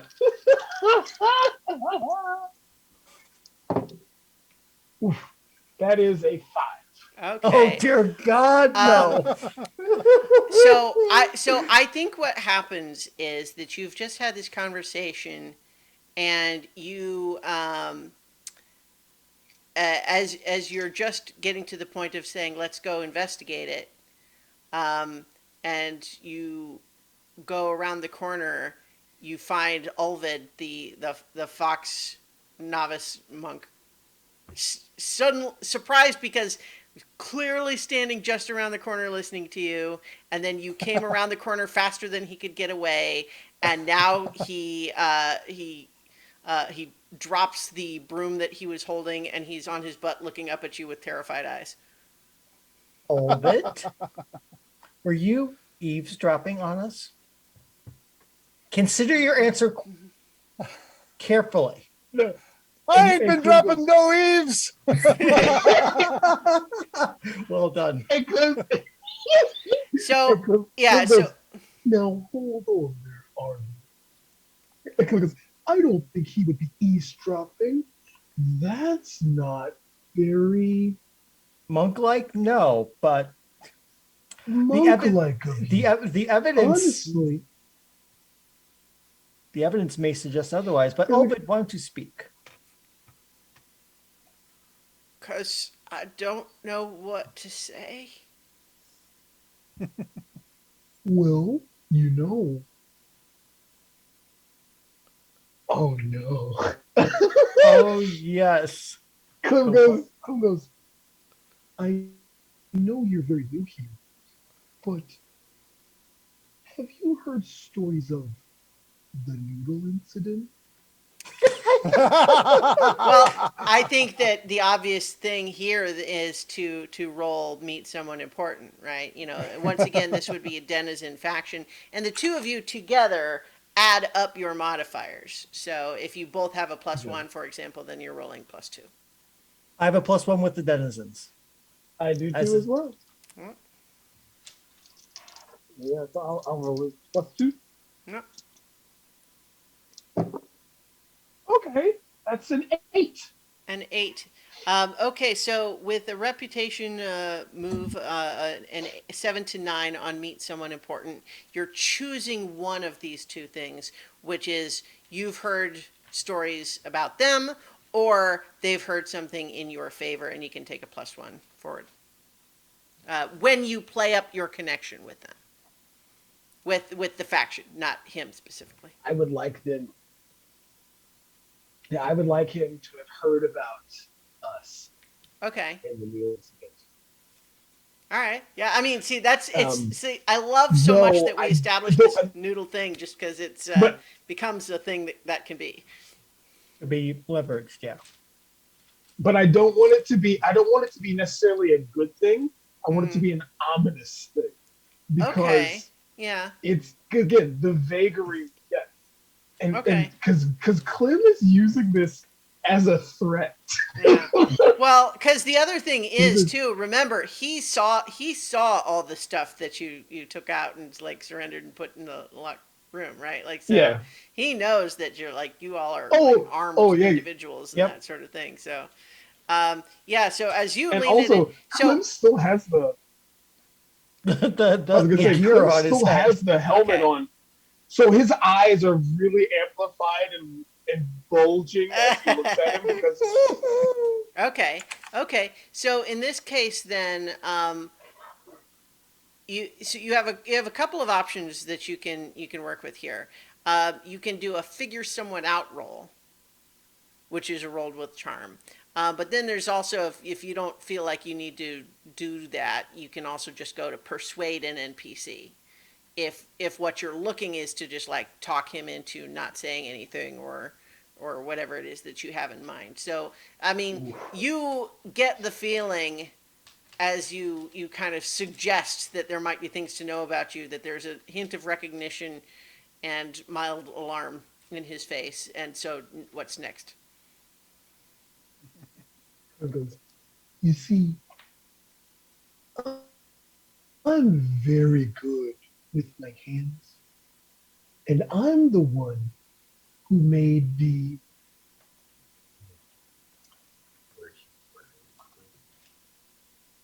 noodle flopper. You know, the thing that started it all. Yes, he did. And I'm not saying that I'm not saying I perfected it, but its imperfections are perfect for people who eavesdrop. So I don't think you heard anything, now did you? So I think that this is a persuade an NPC roll, Oh right? yeah. So you're rolling with charm. You do have a +1 That cunning? for your meet someone Charm. important. The one other thing though is just like as I'm looking at the moves, I'm just realizing we really haven't been doing figure someone out as a move. So I'll try to remember more often about that. But I think, Okay. just for you all to be aware that that's an option too, which is that, like, Yeah. that move is all about, like, do I think this person might be lying? What's their deal? That sort of thing. That's what that move's for. Yeah. Yeah. All right. So, And- but go ahead and roll with charm +1, with an additional +1. By the way, as Clem says this, you see him stretch his turtleneck out from the shell. Yeah, Arbin's bracketed Olvin at this point, so he's between the two of them, so he's got nowhere to run. 3. Oh, nice. So that's a 9. Okay. Do you want to try to make it a 10 by contributing 1 exhaustion to help, Arvin? I would actually, yes. Okay. On a 10 plus, they see things your way, provided you have given them a strong motive or reasonable bribe. And I think in this context, he looks up at you with all of that, and he just says, I've just found in my time here at the monastery that I get so wrapped up in my chores that I really am not aware of anything else happening around me. And I'm so sorry that I am. I just fell down out of nowhere because I'm so clumsy. And I really don't know what you were getting up to. And I'm sure it's nothing because how would I know? I don't know anything. I'm just a monk. I'm just sweeping. And he's still sitting on his butt on the floor, but he has the broom and he's like, And Clem's like, well, aren't you such a very disciplined and honorable monk? You should Like, head wide-eyed, on your just like- way. Yep. He's like, you should head on your way and not cross path again. Because if you do, he peeks into his he dips into his shell really quickly. Can I spend actually he'll just pull out, I don't know, because he's a monk. He'll pull out like just a wrench and be like, I'll have to clamp you to the noodle sloth. And I mean, see you've if already I can got what you want. There's no reason yeah, to like go. you're. Clem is Yeah. really getting into this. Yeah, and here's I want it to be clear here. Not only is this effective, but I think what you have done is you have succeeded in scaring further an already very nervous and jumpy fox. He is terrified of you at this point. he's like, And he's basically waiting for you to not be looming over him so that he can flee from you. and Clem just kind of steps aside, and you see him like kind of cork his again stretched out turtle neck as he lets him by and goes, on your way. He is Gone. Yeah. He is out of sight as fast as he can possibly go. And Clem just goes, well, shucks. Now I see why Lancelot likes talking to him.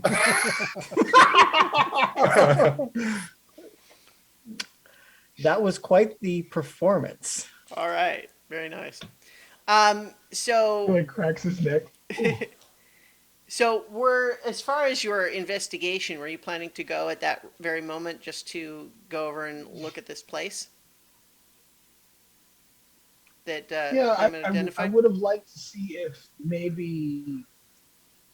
Yeah, I would have liked to see if like what I wanted to try to see was if that wall that kind of cut off the section that wasn't supposed to be there Mm-hmm. was movable, or if or something of that nature. Yeah. Yeah. So So I didn't, because I didn't necessarily look and see if it was like you crank this and it pulls back. But Mm-hmm, mm-hmm. So I think in this case, then, Uh, I think that the two of you together, looking at this with this specific intent, with some reason to suspect that you know what's going on, will determine that from the hallway, it does seem clear that there is some parts of the wall that are newer construction than the rest, which is not to say new, just that you think it happened at a different time. Um, and you kind of look around and you don't find what looks like any kind of a mechanism or, you know, like operating, like there's no shifting. You don't see anything that looks like there's moving pieces here, not from the hallway, which leads you to believe that if there was going to be something, it might be on the other side in the room, which happens to be the kitchen. In the kitchen. Hmm. Well, you know, we are known for the noodles I'm sorry, I didn't catch that, Jason. and are a basic dish. Clem goes, well, you know, we are known for the noodle incident. And as long as we don't over season the noodles, I'm sure that the people of the monastery would take them as a newfound addition to their repertoire. Well, kitchen police duty is part of the rotation of tasks here. So that might provide an opportunity. So I think as you are considering that, we will now return to Lancelot, who, in speaking with Irma there at this boarding house, she was just about to get into, you had asked about work, and she's saying, so I get the feeling, based on what I'm hearing from you, that you're not necessarily restricting your interest in work to things that the straight-laced community would consider on the fully up and up. Well, I mean, it depends. We've got we're it matters who gets hurt, right? So, Actually, as you are starting to say that, you hear a little bit of noise at the door, and there's a moment where, like, Irma meets your eye and just gives you the, right. like, Okay. stop talking about that, you know. And coming in is this crow and the blue jay. As he did the last time that you saw them, the crow has a big cigar that he is actively smoking. And they come in and they, Rhodia kind of nods at the bar, and Irma starts, you know, pouring a couple of beers. Pruitt heads over to one of the, like, the corner tables, kind of sits down, puts his feet up, and Rhodia is waiting at the bar to get the beers. But Pruitt there with the, you know, this big crow, got his big feet up on the table, got the cigar, and he looks over at you and he says, now, how come you and your friends haven't come to see me yet? Well, primarily because you don't seem to have a headquarters that we can easily find you at. I'm quite interested in talking to someone as obviously important and influential as yourself, and I would like to use the pleasant facade move on him. Okay, so tell me about that move. When you suck up to or butter up an unsuspecting NPC, roll charm. On a 10 plus, hold 3. On 79, hold 2. Spend a Okay. hold to deflect suspicion or aggression onto something or someone else. Sure, sure. I rolled an 8. Plus my charm of 2 makes it 10, so I have 3 holds with it. Nice, nice. Okay, so I think like when you started with like, oh, you don't have an obvious headquarters. You see a little bit of him like looking around, like not hard to find. But then as you start flattering him, he's like, all right, yeah, okay. So he gestures to the other chair at the table here. Incidentally, I didn't mention him before, but the only other person that's kind of like at the table right now is a little middle-aged pika, who's kind of pikas are like a rodent. Imagine they're a little bit like a groundhog.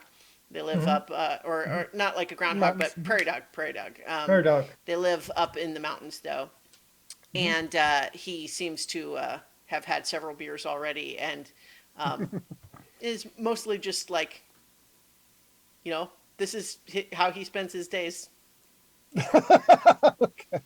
Yeah, So he's just the kind of town off in drunk, the yeah. corner, but yeah, Pruitt kind of gestures at the other chair of this table for you to sit. Yeah, I'll sit down with him, and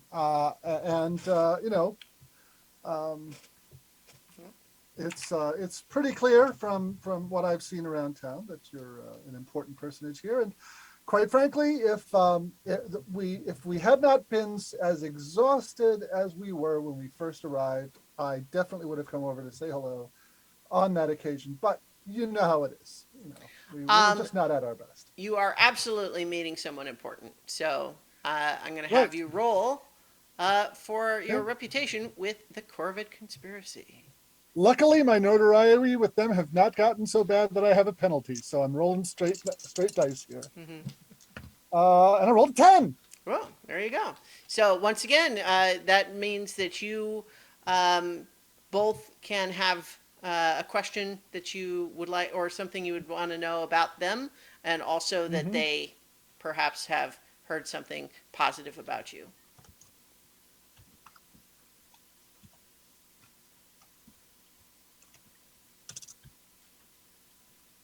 All right, just taking notes. The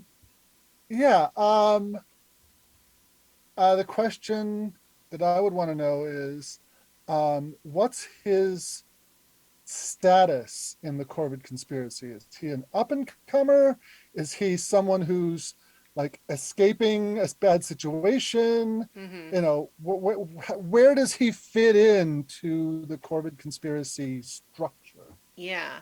I think that you have heard the name Pruitt as someone that has been actively sought by the Marquisate. Like there's a bounty on him? Yeah. Okay. But that your impression from hearing that is that he is relatively important. Okay. That it's that he's here. Your impression is not that he is just hiding from a bounty. Okay.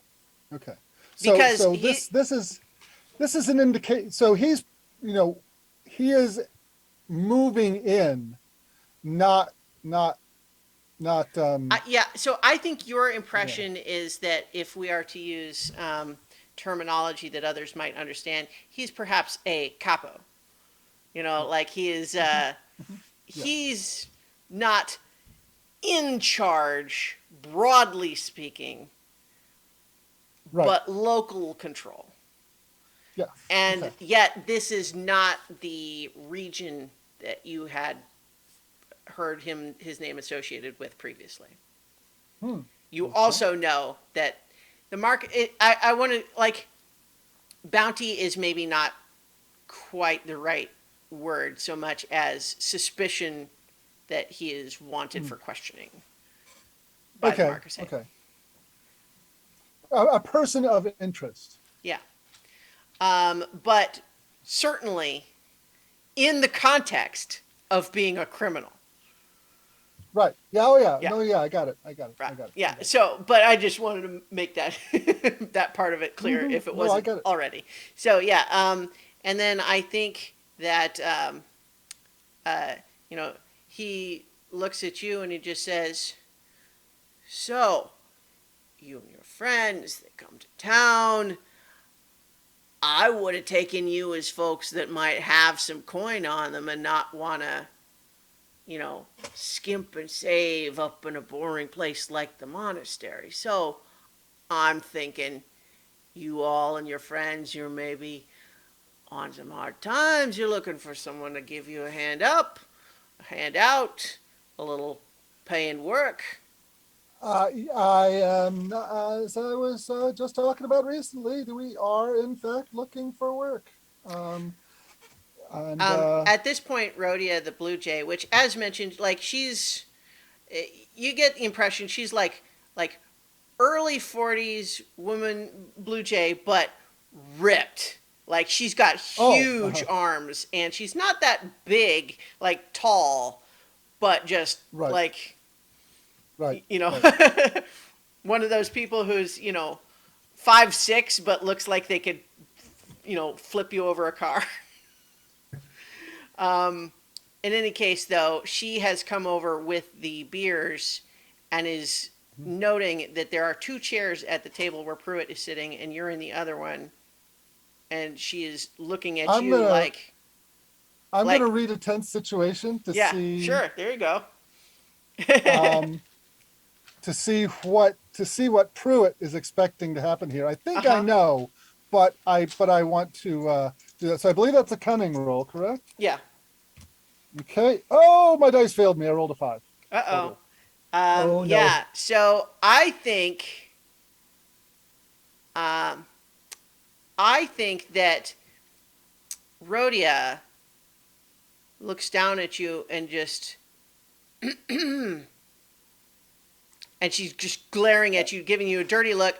And when you kind of glance up at Pruitt, he is obviously like, let's see what he does. Okay. Well, Lancelot is definitely the lover, not a fighter type, and so he gets up and not only does he vacate the chair for her, but as if he were at some fancy establishment, he stands back and like holds the chair for her so that when she sits down, he can just push it in just a little bit, and she doesn't have to muss the gown that she's not wearing. So she absolutely takes the chair. When you go to start like pushing the chair in, she literally like slaps you away. Like, what the hell are you doing?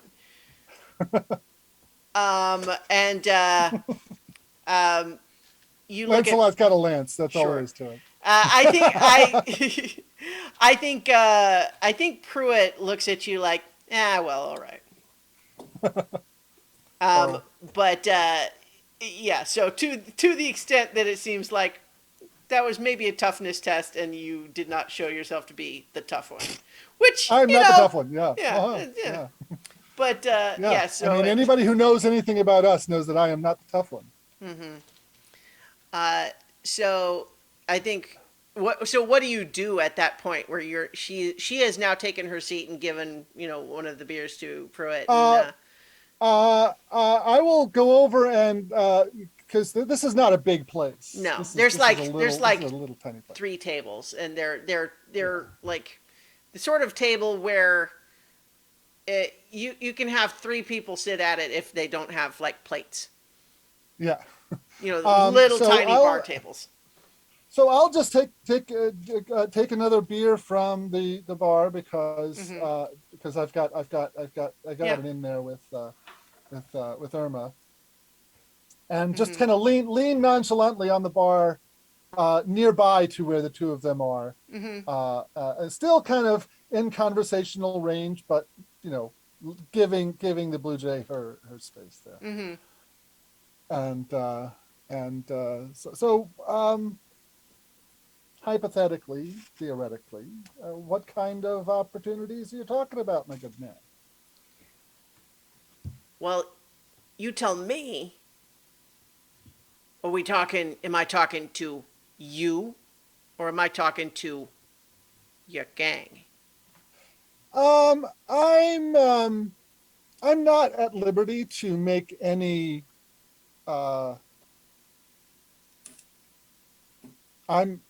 Lance knows the word, I don't. take on any obligations on behalf of the entire group, but they do trust me to find opportunities and bring them back to them. I feel like I've heard some things, like some of your group's skill set might be of interest, but it's hard to know what kind of work I might be able to offer if I don't know what your group's up for. Well, we are not what you would call a strong arm type. We don't go in much for direct action. We tend to be more indirect. Though, if we get in a scrap, we're between all of us, we're not to be discounted completely. So we can take care of ourselves. Usually, they're taking care of me. You know how these things are. But seems like yeah. Here, do you always come out of the forest looking like you've been scraped up one side of the mountain and down the other by a bear? Well, when you've been going toe to toe with the duchy, then yeah, that does happen sometimes. Oh. Well, going toe to toe with the duchy's way someone gets hurt. Yeah, we had a bit of a scrape there, but I think you hang around and hear the stories, you'll find out that we showed them a bit what we're capable of. So, just so we're clear, I tend to find that my organization is not so much about what you might call direct conflict with the authorities. Mm-hmm. Mm-hmm. Now, I've heard that about you guys. Yeah. I'll have you. Well, we've heard stories. The sort of work that we might be interested in offering freelance, as you say, is that we are in the business of commerce. Mm-hmm. But, we're birds, not otters. So, we're not competing with the Riverfolk Company for where they've already got their stuff. So what we're looking to do is find all the little niches where, there's demand and not as much supply as there could be. Mm-hmm. And maybe that supply is not there because, goods are scarce. Maybe it's because there's egregious customs laws that are just tying everything up in red tape. So sometimes what we're looking for is people willing to engage in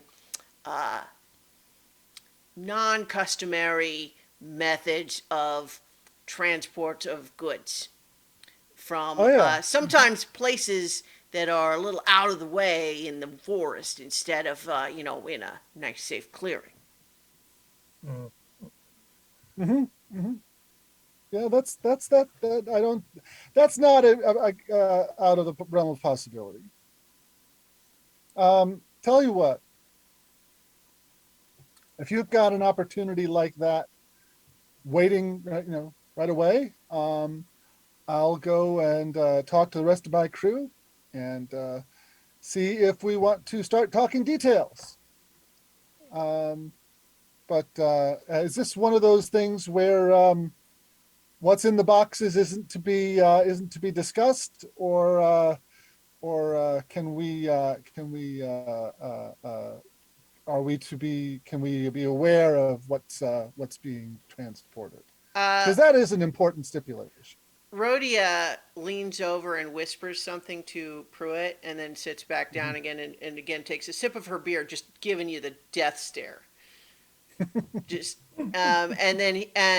So after she finishes whispering, he kind of just thinks for a minute and looks back to her and says, well, I tend to find that I'm a very busy bird and I don't really have a lot of time to be answering lots of questions about work. So I tend to find that employees who can get the job done without taking a lot of my time are more likely to get more work. I understand your position entirely. Um, I'm going to turn to Irma, say, "It was a pleasure meeting you, ma'am. I I will be back to talk about some other things in a bit later. But for now, I have some communication to go on with my friends. So Sure. I will be bidding you a good evening. And to you, kind gentlemen, good luck with all of your commercial ventures. And we'll head out. Uh, and as you know, they nod to you, and as you're heading out, when clearly the attention off of you, Pruitt shouts out to this pica who's kind of in the corner, says, "So, Jorlid, you still enjoying your vacation?" And Jorlid just kind of gives a, "Yeah." And then, and then that's as you're going out the door. Okay. Okay. All right, so Nigel and Peppa, would you have been finished with the general store at that time? Well, I think Nigel would. I I I want to see if there's the books, like how expensive they are, and if they're if there's anything that's particularly interesting. Well, how about a trust fate roll to see if there's anything Okay, good there? that is an 8. An 8. I think with an 8, there are some books that you note as being about some of the local like it's almost like a tourist guide of it's like sights to see in Pinehorn, but it looks like it's got a lot of excessive notes. Someone has written a lot of notes in the margin about stuff. And some of it seems like someone is making a careful study of the ins and outs and lesser known things going on in Pinehorn. But I think even as you find your interest increasing in that, you can almost feel like the hairs in the back of your neck raising as Yolanda becomes aware of how interested you are in that book. Yes. What would be the cost of this particular book? Well, are you looking to just exchange for coin? At the moment, yes. Because I think that's a very special book, customized as you can see. So I think maybe 2 coin would make that book find its new home in your hands. Um, since I don't have it up, I think I had noted that I had 6 coin available. I mean, do you? You're the one that needs to keep track of it. Oh, well, I guess you don't have the sheet handy. Yeah. Let me, double check.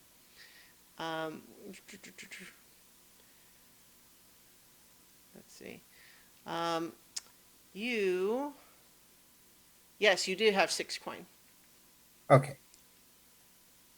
You know what? I'm gonna go for it. So that'll be a total of 3 coins spent today. All right. Wow. Yeah. So, Big spender.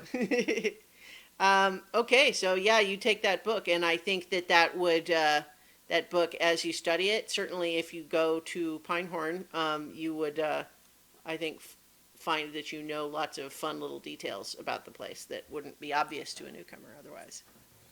Cool. Okay. It is also, again, I think that there will be just a little bit of a sense, though, of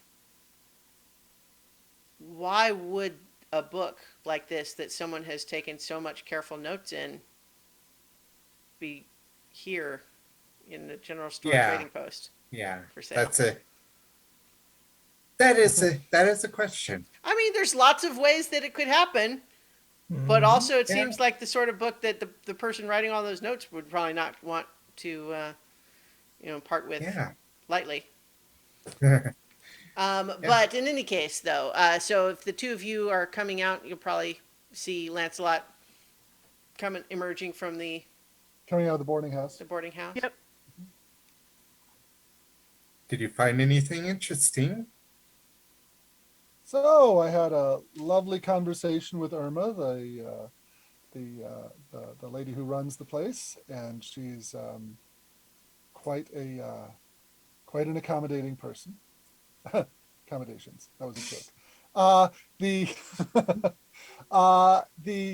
and I also met a fellow by the name of Pruitt, who is yes. the local representative of the Corvid conspiracy, and he might have some work for us on the smuggling side of things. I'm just making faces because I'm imagining that if Pruitt were there when you said that, he would say, "What are you talking about? No such thing. It's a Oh, myth. It's a stereotype." Yeah, unfortunately, Peppa is there, and she's had a run in a couple of times with the Corvid conspiracy. As denoted that she has a 2 notoriety counter with them. Right, but not yet a penalty. Yeah, not not yet a yet. penalty, Not yet a but penalty. yeah, she knows that they exist. Yeah. So, And so you mentioned then. Yes. Apparently, they have a trade agreement with the trading post. There's some so unusually interesting objects in there that apparently came from them. well, I'm not surprised to see that. And But well, yeah, I'm interested in talking to getting back with Arbin and I am bad at names today, and Clem, and but before we make any decisions about Pruitt's offer, I need to figure out a way to get back to talk to Irma because she might have a job for us as well. Did you make any employment-related contacts at the store? no, because I don't think they're looking to employ anybody. They're willing to make a deal, so we might make a bit of profit off of the stuff that's wound up in our possession. Yes. Well, I will let you do the talking. You would definitely be able to talk to the proprietress. all right. Well, But that's another good reason to go back and talk to Arbin because he's the one who's carrying it. Why did the three of us go to town and not bring our swag? it's also the armor. because we had to feel out whether or not this was going to be a good place to offshore that stuff, or did we need to go somewhere else? Good point. Yes, we were so intelligent that way, weren't we? Yes, That we was such a absolutely great were. plan. And We it are wasn't- such great planners. absolutely. All right, let's go back. Let's go back up the hill. Yeah. All right. So, back at the monastery, Arbin and Clem, were you planning to visit the kitchen? I was hoping we would Yes. do some kitchen police duty, and while we're doing that, that would give Clem the opportunity to take a look at things. So I'm going to volunteer to clean lentils. Okay. So I think you'll find that Faye is currently working in the kitchen. So she, is in the, there's dinner is still like an hour off, but they're, preparing. So as the two of you come in, and is it just Arbin? Arbin will come in Uh-uh. first and said, this way I can engage the garrulous rabbit while helping her. And this gives Clem the opportunity to do his thing. Mm-hmm. So I'm basically going to play blocker and interference for Clem, which Okay. is not Arbin's strength, but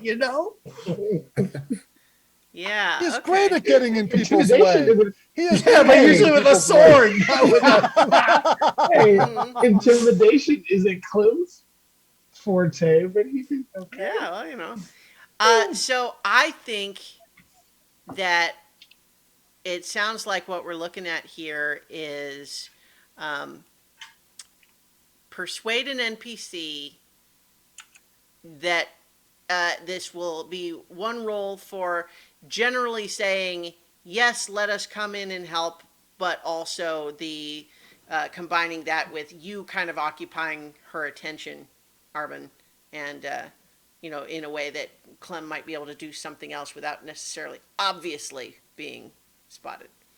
Okay, so that's charm, correct? Yes. All right. Straight up roll. Big bucks, no whammies. And the reasonable bribe in this case is that you're offering to help her with the kitchen work. I got a 7. Okay. Well, with a 7 to 9, I think that you are, she's kind of like, well, it's very sweet of you to offer, Arban, but, we all have our assigned work to do, and it's important that we be able to, carry out the tasks that are asked of us. And besides, I think that, we're on a strict schedule here. We don't want to, cause confusion and complexity or anything. You haven't seen Ovid around, have you? No, I have not seen. Okay, Arvin tries to lie. No, I haven't seen Ovid all day. I know we're all having growth moments here. So you're basically let's see. There's not really there's not a lie roll essentially, right? It's just more like you Trick an NPC? Well, I guess you're Trick right. an- Trick an NPC. That's right. Yeah. Okay. All right, tricking an NPC. Well, okay, but hang on. Let's feel it out a little bit more before we do a roll, because right now, what's the trick? All it is that you're saying, no, I haven't seen him. Yeah, right? I haven't seen. No, I haven't seen him. What is the actual objective here? Like, I think that she has hesitated, but Right, expressed an interest in Ulvid. So where do you go from here to try to achieve your objective? Arvin suddenly gets a bright idea. Well, I haven't seen him, but I think I heard him not too long ago doing some sweeping. Maybe you want to talk to him. I know you haven't had a chance to. He's new here. Maybe I could finish up these lentils for you, because I've done all my chores, and I could just sit in my room. But all my friends have gone down to town. Why don't you go chat up Old, because I know you're such a good talker. You're so great at that. I'm sure he would love to talk to you and get his mind off his work. And I can finish this for you. Okay, so I think that sounds like a trick in NPC. That is a trick in NPC. Yeah. And that's an 11. Okay. That's nice. So, for sure. On a 10 plus, they take the bait and do what you want. And she kind of looks like sort of humorously conflicted at first, like, I don't know. I'm not supposed to. I got this. But yeah, he's new. I think he's sometimes stressed out by all this stuff. So I like to help him out. Yeah. I'm just trying to help him get into the field. Yeah. And so you know what to do, and I can trust you. Get it all done. Yeah. I will get it done. She points over at you too, Clem. Like, yeah. Sure thing. All right. Okay. And then she runs out with a big smile on her face. So, at least for the moment, you two are alone in the kitchen. Go to it, Clem. Arvin's actually going to do what he said he's doing. He's actually going to continue preparing the meal, because if food doesn't get ready, then the head monk will be pissed. Yeah. Okay. Yes. So this is Clem's deal. Sure. So I think in this case,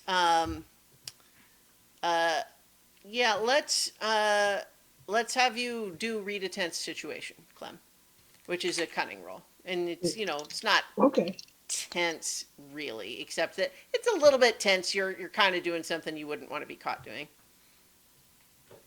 Bum, bum, bum, bum, bum, bum, bum, bum.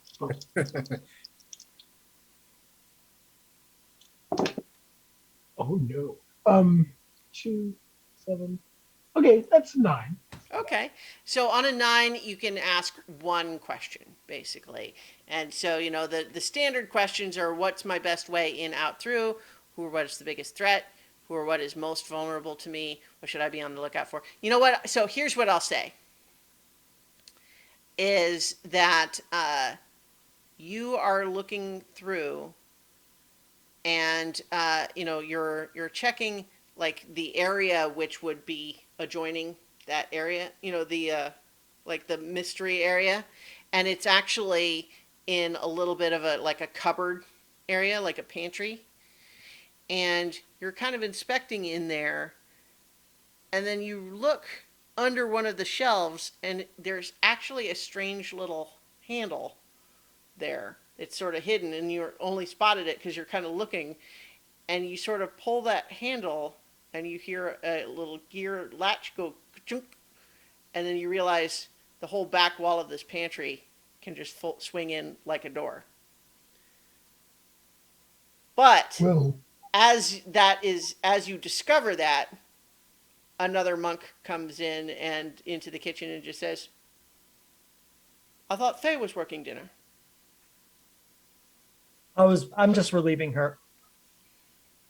She needed a break. I'm done with my chores, and I've cleaned the metals and done this 1,000 times when I was here a year ago. It's good.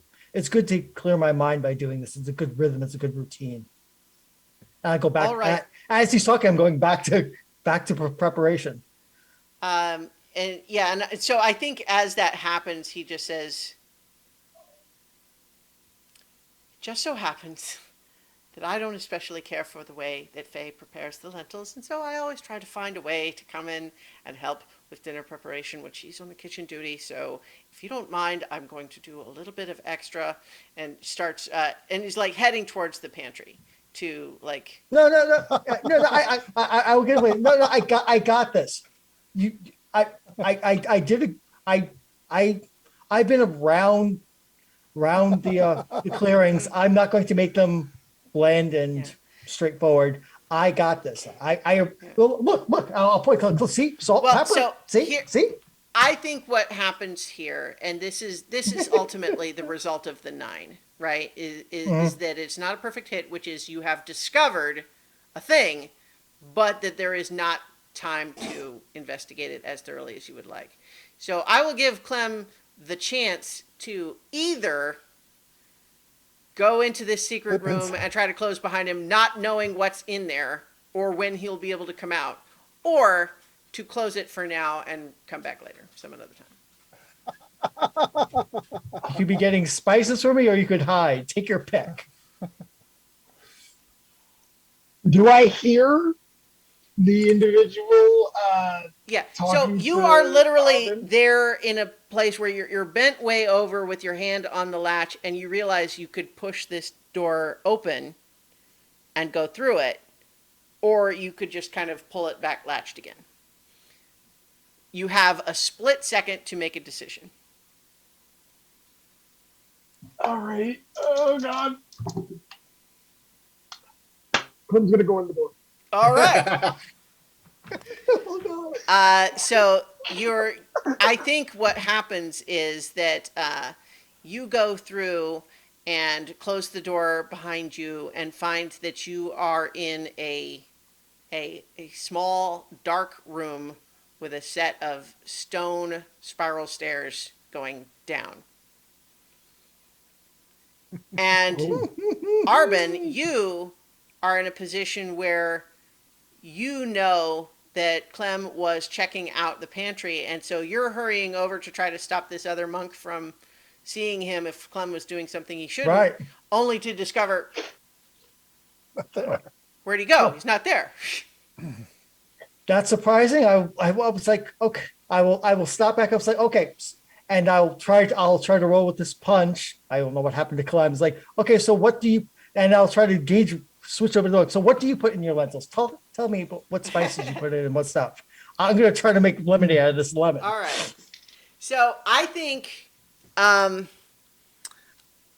so I guess Clem, what is your solution here at this point? Because right now it's dark.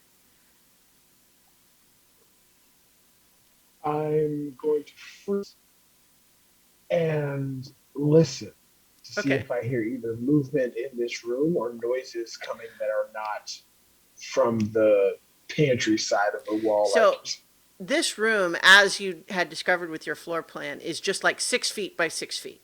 Like there's almost nothing to it except the stairs. It's clearly just access to the stairs. And since it's dark, Mm-hmm. um, do I see a faint light of any kind, or Mm-mm. oh yeah, foxes? Well, actually, that's a question. Do I recall? Do I recall the majority of the animal types that I've seen in the monastery? Wind Gap Refuge is majority rabbits, but there are certainly mice and foxes around too, as well as a mix of other things. Right. So But creatures who would not be unafraid to roam around at night because they can not necessarily see at night, mhm, but they are accustomed to using the yeah. dark Well, to get around. similarly to how bird characters in this world can fly, I think it's reasonable Yeah. that, animals that we associate with having good night vision would have good night vision. Oh well. And be able to and burrowing animals like rabbits could manage in tunnels and things like that. Yeah. Right.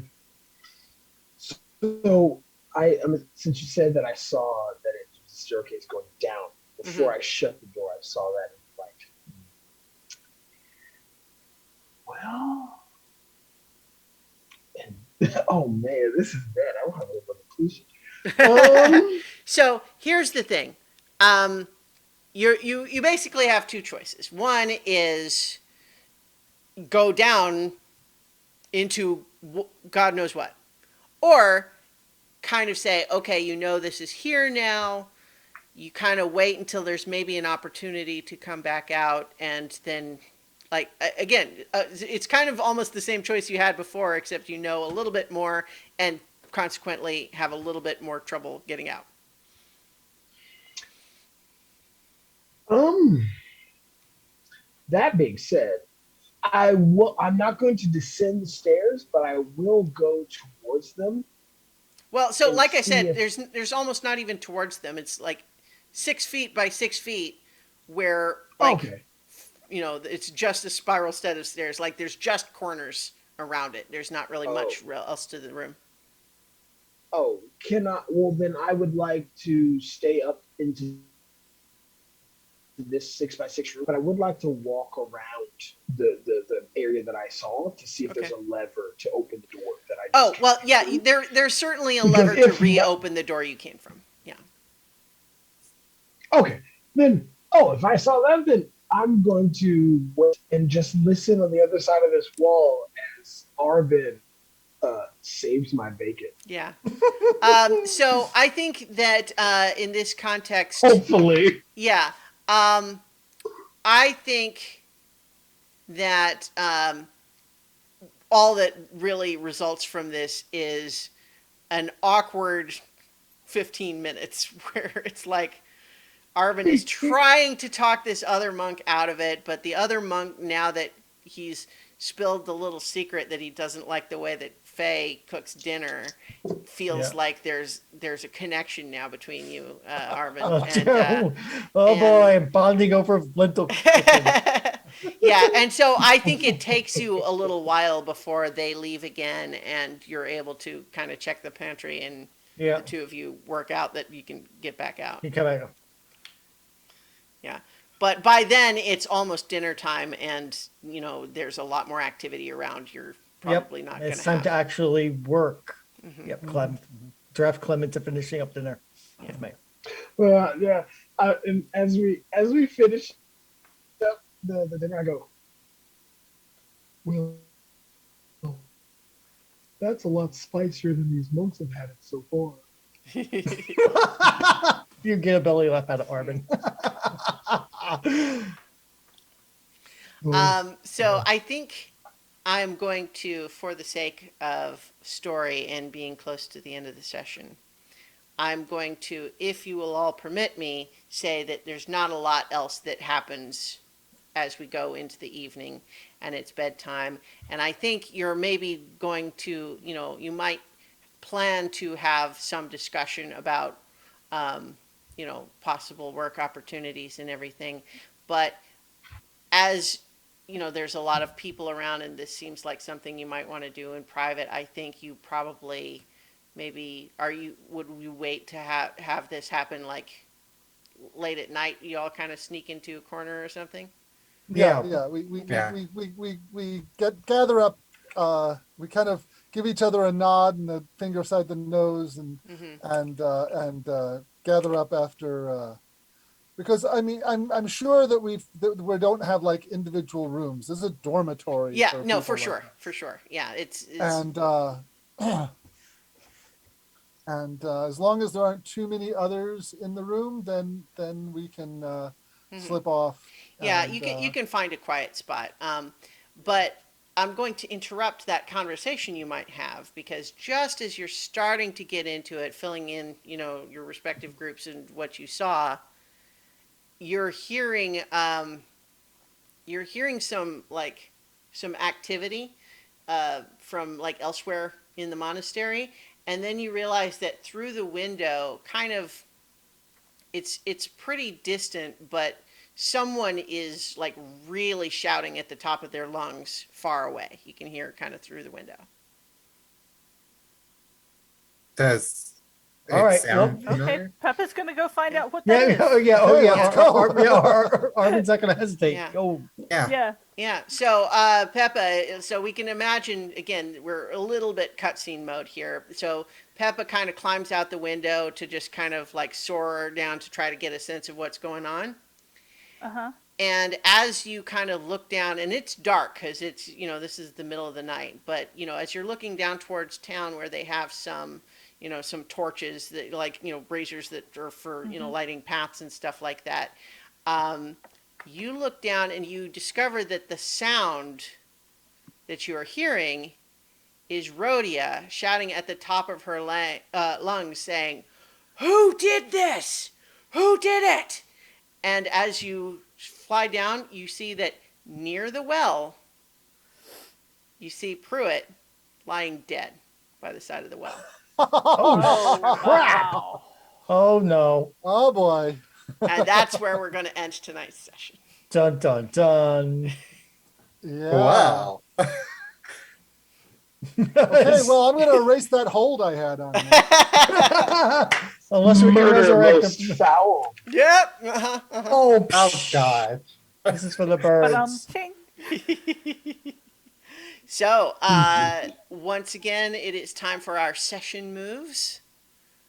I believe that we had arriving at Gap Refuge being, satisfying the arrive at a new clearing. We had that happen at the end of the previous session. Yeah. Yep. So, Right. Yeah. Yeah, so so who that has doesn't count.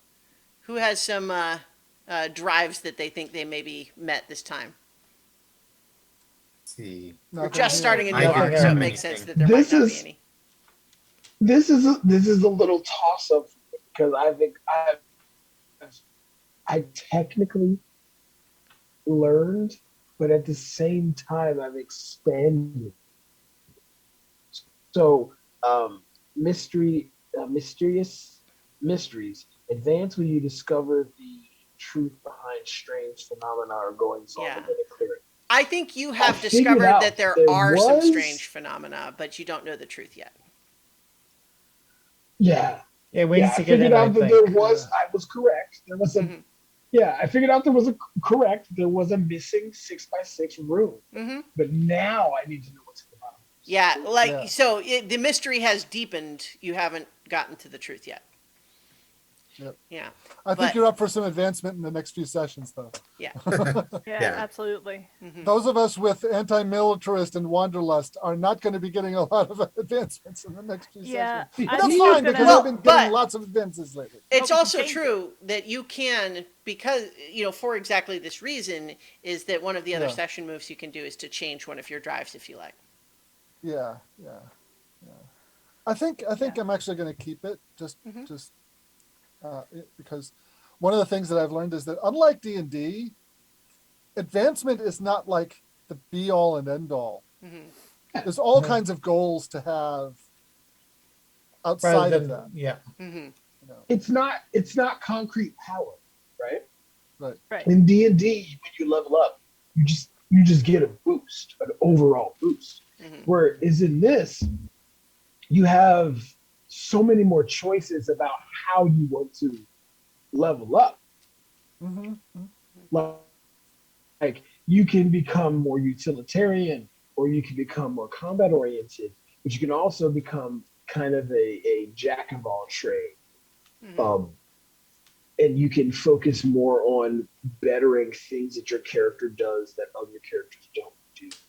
Like, I'm really enjoying it. And I'm also really enjoying the fact that, listen, Clem is basically fulfilling childhood fantasy of being a Ninja Turtle. I can't do Kung Fu, but I'm Donatello out here, y'all. I'm Donatello. You're a hero and a half shell. I am. Great. So obviously the first session move is advancement if you fulfill a drive. Otherwise, you can change a drive if you like, replace a nature with a new nature, or change a connection. But I think that'll that can if anyone thinks of those, they can do them in between. We won't have. Clem, with this, now that I have this sword, I don't think I need this staff much anymore. You might want to try that.